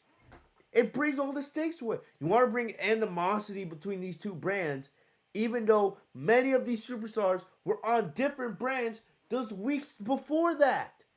So now you have Bianca saying, I bleed red all day, every day, when you were just on SmackDown a couple of weeks ago fighting for the SmackDown Women's Championship. You were fighting for SmackDown last year at Survivor Series. But all of a sudden, I bleed red. What? Another reason why this show did not matter. Come on. We've already seen these superstars, for the most part, fighting each other all year long. So it's just really another day at the office when you give us these matches at Survivor Series. It's really nothing different. It's really nothing different. So I hate hearing Bianca saying, oh yeah, I bleed red. Fuck out of here with that BS. No, you don't. No, you don't. You're just saying that because it's convenient because you're on Raw. You don't really care. If you were on SmackDown, you would be saying the same thing. So I hate how you have Bianca out here saying this bullcrap. Oh, I bleed red. No, you don't. No, you don't. Miss me with that bullcrap. It's the toughest, the quick all day EST of WWE. And tonight, every time I go out there, I show up, I show out. I prove that I am the EST of WWE. And tonight I proved I'm the EST of Raw. Team Raw all day, every day. I bleed red. I show that I was the strongest, the fastest, the roughest, the toughest, the quickest, the greatest, the best by being the sole survivor. But, you know, I feel really weird standing here without all of my team. We went out there, we were a team tonight, and we showed up, we showed out, and we showed that Team Raw is a superior brand. We are the BEST. And I like the color of your dress. Oh, well, thanks. Team Raw. Congrats. Garbage. Oh, well, thanks. Team Raw. Congrats. Garbage. Simple as that. Garbage. Just like all the other matches, right? And let me just go through the list one more time, right? Let me go through the list from the beginning. Damian Priest versus Shinsuke Nakamura didn't matter because of the finish. Garbage. Becky Lynch versus Charlotte Flair, I didn't give a shit about. I don't care what anybody else says. Didn't care about it. Men's traditional Survivor Series match didn't matter. 25 years of the Rock Battle Royal, absolutely didn't matter. RK Bro versus the Usos, okay, that kind of mattered because you know Roman's gonna give the Usos shit on Friday for them losing, so that should be funny. So I guess that didn't matter. I did like this match, right? Women's Survivor Series tag match didn't matter at all. You know, even though it did set up Sasha Banks to continue her feud with Shotzi Blackheart, right? And I guess, you know, Natalya and Shayna Baszler are added to the mix because Sasha's going to be looking for payback on all three women. But for the most part, this match didn't matter in the grand scheme of things. It really didn't build anybody up in the long run. Didn't really do anything. So, that's my thoughts on that. Finally, in the main event, in a match that did matter, right? Kind of mattered, right? Big E versus Universal Champion Roman Reigns. WWE Champion versus Universal Champion. First thing I will say about this is I'm glad we didn't see any interference from the Usos and the New Day. I'm glad we didn't get any interference from them. You know, because the crowd, they were struggling to stay awake for this match. I mean, for the other match, some of the other matches, but they were awake for this one, right? Probably because, you know, a lot of them were hoping that The Rock would show up afterwards, but they were awake for this match, you know, and I was glad that they didn't have any interference here, man. They just let these two go out and absolutely kick ass. But, you know, look, this connects because we know that Roman is feuding with Xavier Woods right now on SmackDown, and most likely we will be getting a Universal Championship match with those two in the coming weeks, right? And of course, you know, champion versus champion. But the sad thing is, as good as this was, and this was a great match, right? The sad thing is that it's just predictable. We've come to the point now with Roman Reigns, as great as he is, it's just predictable, and that makes it less enjoyable. As great as Roman is, as great as Paul Heyman is, we have come to the point where his title reign has, I'm not going to say it's becoming stale, it's just that it's so predictable that no matter who Roman faces, he's going to beat, that it's hard to enjoy. We know that they're trying to make Roman the most dominant champion ever, right? He's going to surpass Brock Lesnar's reign as the longest reigning Universal Champion here in the coming weeks. He's getting very close to surpassing that record. And he may go on through WrestleMania to remain Universal Champion. The only way Roman may lose that title is if he gets injured or something like that, right? There's nobody on the roster that is built up to beat him. Nobody. So it's less enjoyable. I'm sorry. I don't like predictability. At least in the early stages with Roman Reigns. Even though we all knew for the most part Roman was going to win those matches, there was still a little bit that you would doubt. Like, no matter if it was John Cena at SummerSlam or Brock Lesnar at Crown Jewel, right? Or Edge earlier in the year. With those matches, at least. And then WrestleMania with the triple threat with Edge and Daniel Bryan. At least. There was like a little bit, right? There was a little bit of thought that maybe, right, Roman may lose the title. But now we're at this point that there's nobody built up to beat Roman. Any match he has, he's going to win. And I'm sorry, but that's not enjoyable to me. I'm sorry. It's not. At least I want to go into the match thinking, all right, even if it's a small chance, maybe somebody has a chance to beat Roman. But now we're at the point that any match Roman has, I know he's going to win. And I'm sorry, but that's not really enjoyable to me. You know, that's why I don't care if you give me Roman and Jeff Hardy. Whenever you do Roman and Xavier Woods, right, I know Roman's winning that. Even when Brock Lesnar comes back. Because they mentioned tonight, You know, Paul Heyman got interviewed by Kayla Braxton, and Kayla was getting on Paul Heyman because she had heard rumors that Brock Lesnar's suspension is no longer indefinite. So I guess that means potentially, right? Potentially, Lesnar could be coming back maybe at the Rumble. We don't know. We don't know. But even when Lesnar comes back, let's be serious. We all know Roman's winning. You know, I don't even have to think about it. I don't think Lesnar's beating Roman. So we've gotten to the point that it's so predictable that Roman's going to win every match that he wins, that as great as Roman is, it's just, as great as Roman is, it's not as enjoyable for me anymore. It's not. I want to go into wrestling. You know, wrestling's already scripted. As is. We know how scripted WWE is. Right? Now it feels even more scripted because it's like no matter what Roman does or who Roman goes up against, the script is Roman wins no matter what. And, you know, no matter if Roman wins with a spear, no matter if he wins with a guillotine, no matter if the Usos interfere, you know that Roman's walking out a winner. There's no middle ground. There's no DQ or anything like that. Roman's winning, and that's the bottom line. And that's kind of unenjoyable for me. That's kind of like why I kind of was like, maybe Big E wins tonight. I predicted that Roman would win tonight. I want you guys to remember that. I predicted that Roman would win tonight. But I was kind of, I told you guys that I was like, maybe WWE, you know, potentially does go with Big E. Just because the title's not on the line. And let's be honest, it would do so much more for Big E to get a victory over the most dominant champion of the modern era than for Roman just to get another win, just to have Roman win. This would have been huge for Big E. Especially because remember, right, there was rumors saying that Big E was going to win the Royal Rumble earlier this year. And then Big E was going to go on to face Roman at WrestleMania. You know? So, you know, it kind of like, okay, you know, Big E's now a WWE champion. He's the face of Raw. How big would it be for Big E's career if you had him beat Roman? You know, it's not going to hurt Roman's title reign. It's not. The title's not on the line. You know? It's not a title match. It's just champion versus champion. It does not hurt. I'm sorry. I don't give a fuck what JD says. Because I know I like JD. And I know a lot of you guys here watch JD. I'm sorry. You know?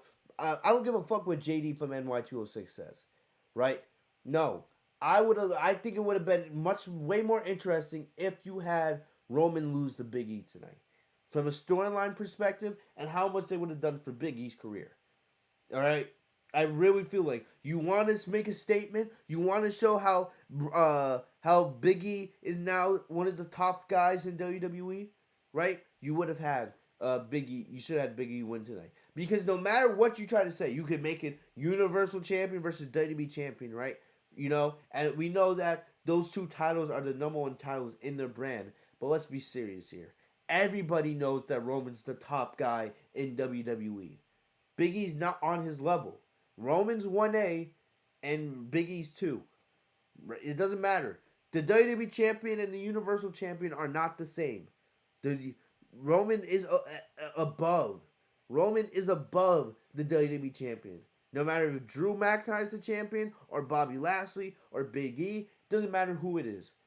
Roman is above the WWE Championship. So it would have been nice to see Big E get that victory tonight.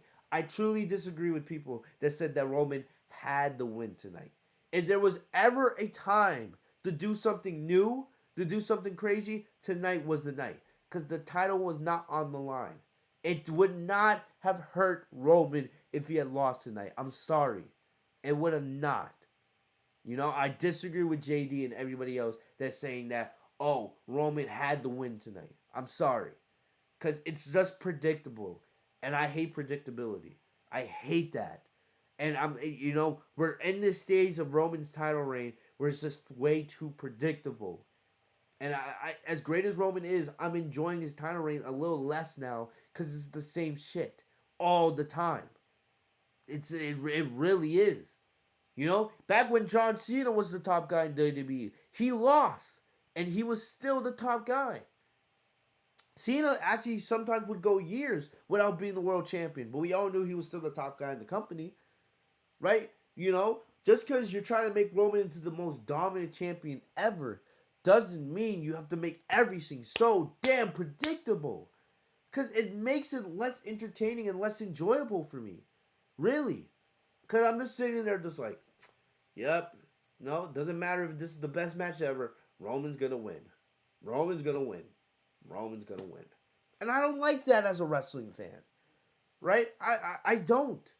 I shouldn't have to know the outcome every single time Roman steps in the ring. I'm sorry.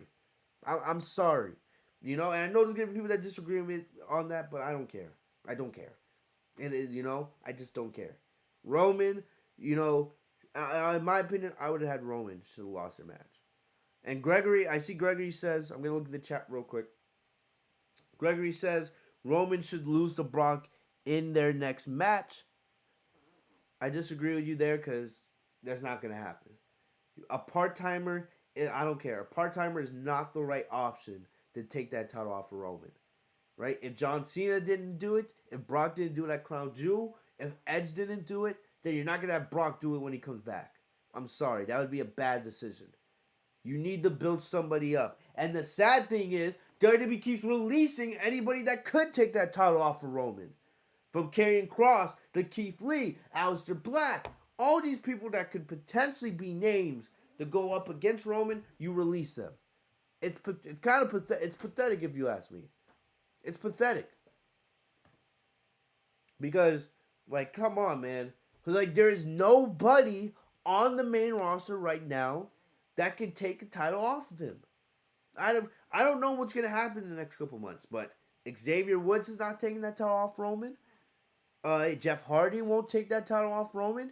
No matter what you do, right? Because the Rock and Roman's not happening at Mania this year, right? They said the closest that may happen is 2023, which is still a year and a half away.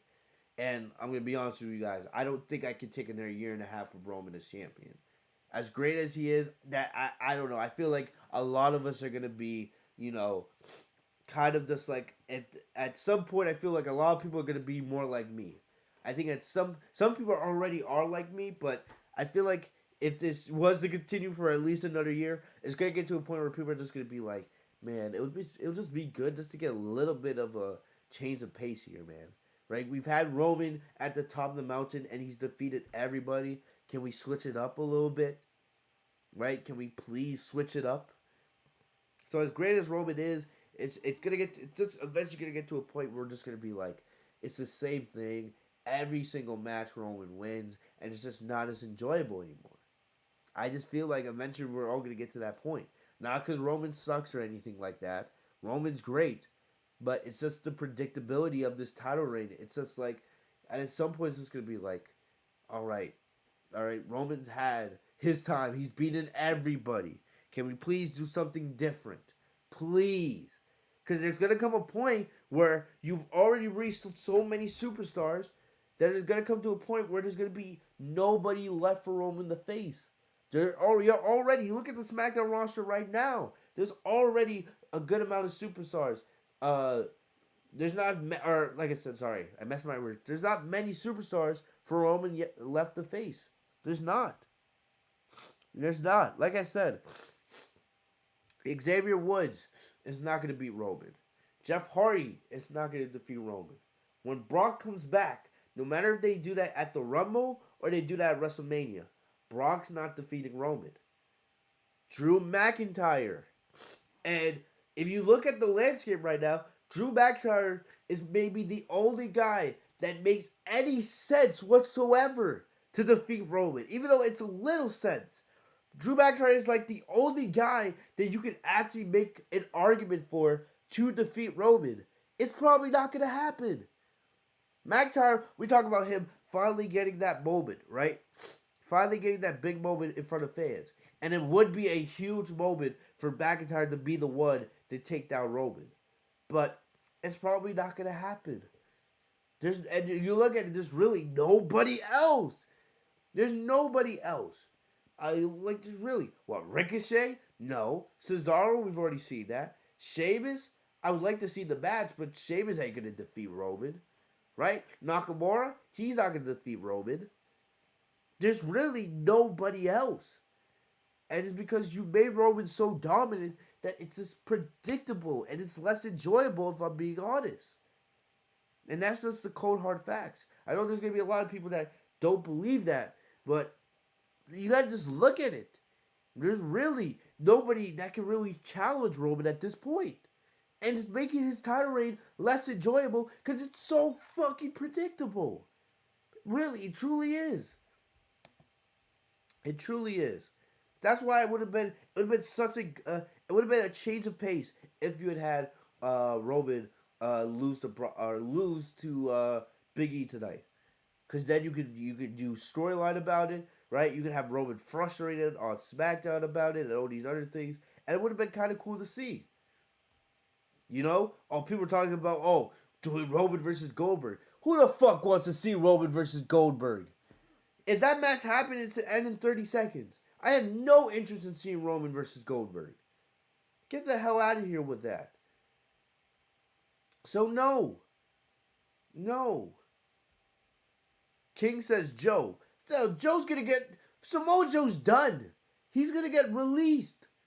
They took the title off of him. They took the edit. And don't delete your message, King, like I didn't see that. Don't delete your message like I didn't see you put Samoa Joe there. Samoa Joe's not gonna defeat Roman. So Vince took the NXT Championship off Samoa Joe before Samoa could even have his first title defense. And the thing about it is, Samoa Joe wasn't even injured. He wasn't even injured. And they took the title off him. And Samoa Joe hasn't been seen in months. Samoa Joe ain't gonna beat Roman. There is nobody in that company. Nobody in that company that is built up right now, or even in any position outside of maybe McIntyre, that can take that title off of Roman Reigns.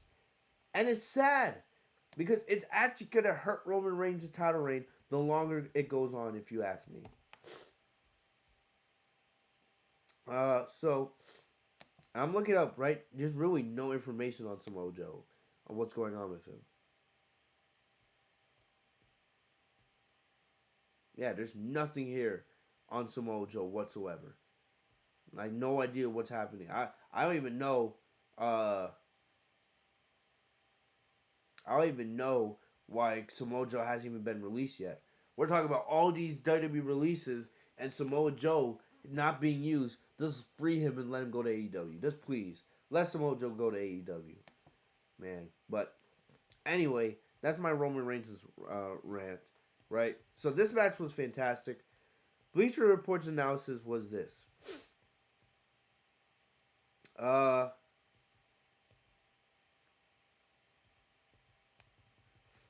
Bleacher Report's analysis says this. No one does heavyweight main events like WWE. Reigns and Big E beat each other up and told a compelling story while doing it. Their ability to utilize dramatic near falls and high spots to set them up eventually won over a crowd that was not at all into what they were laying the groundwork for earlier in the match.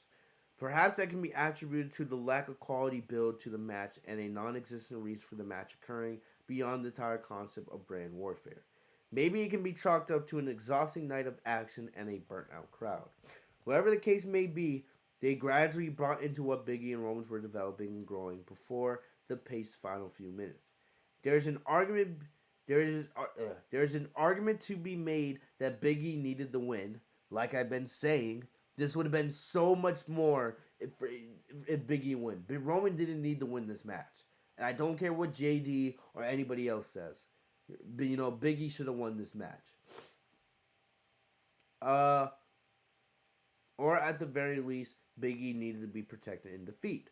He was not. Losing clean in the center of the ring to the top star in the company. Many others have done it, but not everyone was the star around whom the entire show had been built.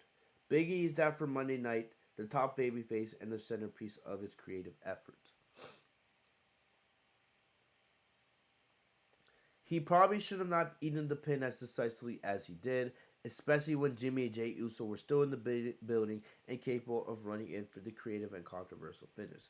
Some will argue that the WWE Champion was elevated by proxy alone, that he was somewhat better off for having WrestleRage regardless of the outcome, those people are wrong.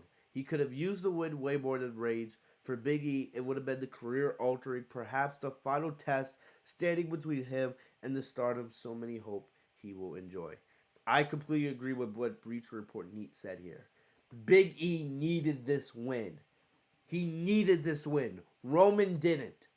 Roman did not need this win. There was no title on the line. It was not going to hurt Roman Reigns' title reign at all. Roman is still going to be the top guy the next day. This would have been huge for Big E. And honestly, they should have had Big E win. You know? Sure, Big E looks good in defeat, I guess. But it would have been so much more if they had Big E win this. It would have been a special moment for True. It would have been one of the best moments of the year, really, if you ask me. It would have been awesome if they had Big E win this match. Anyway, the match itself, Big E started fast paced, but Roman slowed it down, and he was talking trash to the Brooklyn crowd. Roman was saying, Brooklyn, you better shut your asses up before I come over there and smack all y'all, right? We know Roman's known for talking crap in these big matches. He hit Roman with the big splash, and he went for the big ending, but Roman evaded it, right? But then he got caught in the stretch muffler. Roman missed a Superman punch, but Big E dodged it. He could not dodge the Urigati, though, and then Reigns scored a 2 count. Roman got the Superman punch in finally, and then he had to hit 2 in a row because Big E kept hulking up, and this is when the crowd started to get hype, right? After the first Superman punch, you know, Big E was only on one knee, and the crowd was like, oh, you know, Big E's not going down so easily. Roman hit the second Superman punch. Big E got on the ground, but he started doing the Hulk thing. He was like, nah, that's not enough. And the crowd actually was starting to get into it. This is when the match got good, in my opinion. Then Big E was able to do the spear, his OMG moment, right? The spear through the ropes. Every time I see Big E do that move, it scares me. I do think Big E does that move a little too often. He does it a little bit too much because it's a good move, but he does it in almost every single match. And I'm just like, come on, Big E, man. You should only use that match for special moments. But he does it all the time. And plus, every time he does do that spear, I feel like he's about to kill himself. But anyway, back in the ring, Roman hit a spear, but then Big E kicked out. This is when I thought, okay, maybe Big E has a chance, even though I knew Roman was going to win. Roman kept talking more shit, right? He said, you don't deserve to be in this ring with me, right? He went for the guillotine. This was one of my favorite parts of the match. He went for the guillotine, right? And remember, Roman is a huge man. Big E was able to power him up and deliver the big ending. That would have been a great ending to this match. Huge. But Roman was, of course, able to grab the ropes to break up the pin. Then back on the floor, Roman launched himself off the ring step with another Superman punch. And then back in the ring, Roman hit a spear, and that was able to get himself the victory. So Roman wins again. Not like anybody was surprised, right?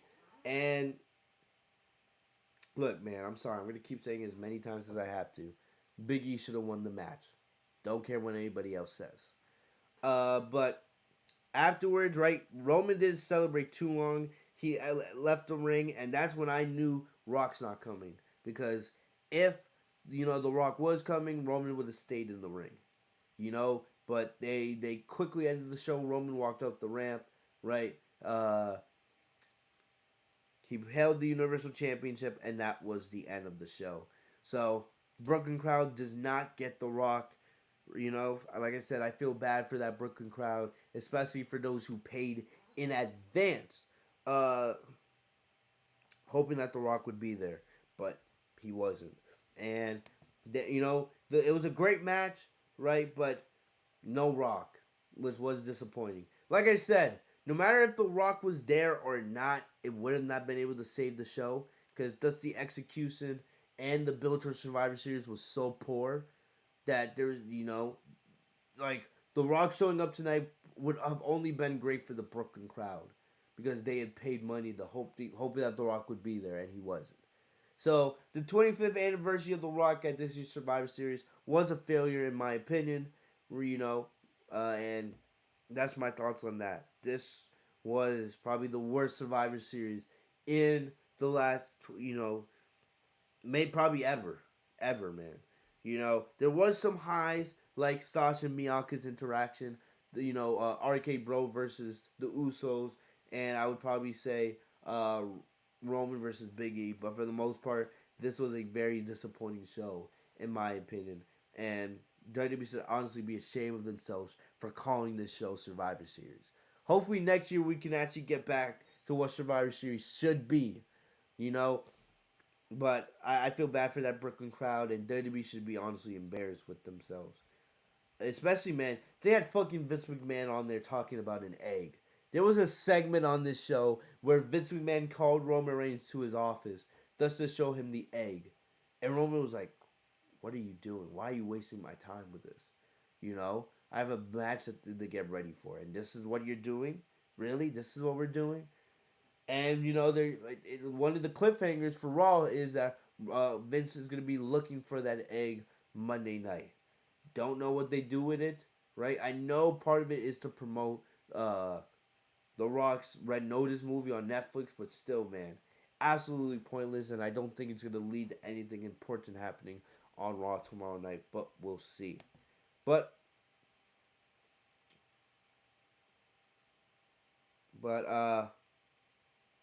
Yeah. But outside of that, guys, I'm going to end the podcast here in a little bit. Damn, we had a lot of people on the podcast tonight, which I do appreciate, man. I'm looking at the concurrent viewers, man. You guys have absolutely you guys have really come through here in the last hour of the stream. Let me take a quick guess, right? I'm willing to bet because JD from NY isn't live anymore. I know a lot of you guys usually like to come to my streams after JD finishes his review. So let me guess. JD finished his review already, right? Oh, no, he's still live. He's still live.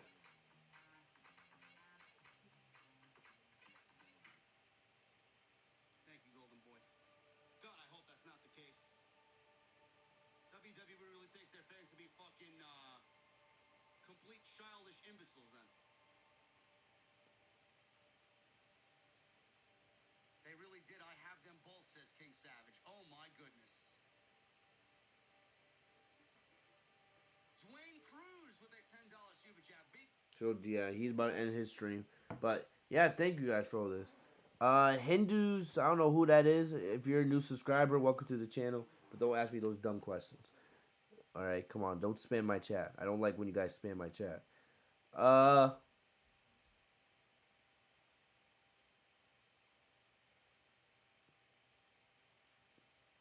Edward, come on, bro. Come on. That's not smart. What you like? Let's be serious. Samoa Joe's not even wrestling right now. You think Samoa Joe is gonna be the one to take the towel off Roman Reigns? I love Samoa Joe, but WWE Vince does not care about Samoa Joe. He doesn't care about Samoa Joe. If he took the NXT title off of him when he wasn't injured, right, and he hasn't appeared on TV since, that shows you that he doesn't care about Joe. It's that simple. Use your head, man. Use your head. You're smarter than that. Anyway, I'm just looking at the chat. I'm probably going to end the stream in a couple minutes, guys. But yeah. For those, I will say this. For those of you guys who did miss the SmackDown review, it is live on the channel. We did do our Survivor Series predictions, and we talked about Sasha Banks and Shotzi Blackheart. So, for those of you guys who missed that podcast, it is live on the channel right now. But other than that, guys, I think we're going to wrap it up here in just a little bit. I think we're going to wrap it up. But I want to thank you guys, man, for coming through another successful pay-per-view stream. It was good to be back doing pay-per-view streams, man, because I know we hadn't done one in a couple of months. I know we hadn't done one. We did do one for Crown Jewel, but that was on a Thursday, and that was kind of a weird day, right? That was a little bit different. But still, it was kind of good to get back on schedule here. You know, with the monthly pay-per-view reviews. My work schedule is changing a little bit, so I might actually have more free time to do more videos, but we'll see. We'll see. We'll see what happens there. But yeah, it feels good to be kind of back on the normal schedule. Edward says I was waiting on Roman to attack Vince. That was not gonna happen. Why would Roman attack Vince? For what reason? What beef do Roman and Vince have on WWE TV? There would be no reason for Roman to attack Vince. That doesn't make sense. But yeah, but unless there's any other super chats or anything like that, I'm gonna end the stream here in just a couple of moments. But I want to thank you guys so very much for coming through to the stream tonight, guys. You guys are awesome. Like I said, if we have new, I know we have a lot of viewers, but if you guys are new to the channel, make sure to subscribe, please, guys. This is your home for all things wrestling, guys. You know, I do anime, I do sports, I do a little gaming. But if you guys are here for weekly WWE content, a little bit of AEW here and there, Raw reviews, SmackDown reviews, AEW here and there, right? A little NXT here and there, and monthly pay-per-view reviews, right? This is your place. So make sure if you guys are new here and you guys enjoy the podcast for any duration of time, please leave a like on the video. Subscribe if you guys are new by hitting the bell next to my name, Fitzmonk TV, so you guys are notified every time I post a new video. Follow me down on social media. Links are in the description down below. Thank you to everyone who live tweeted with me. As always, you guys are awesome. But yeah, outside of that, guys, I'm gonna end things off here. Hopefully, I'll be back tomorrow with the Raw review. I may or may not be here with the Raw review. I don't know, but I'm hoping I will be here for it. But we'll see. But outside of that, guys, I'm gonna see you guys later. You guys have a good night. Please.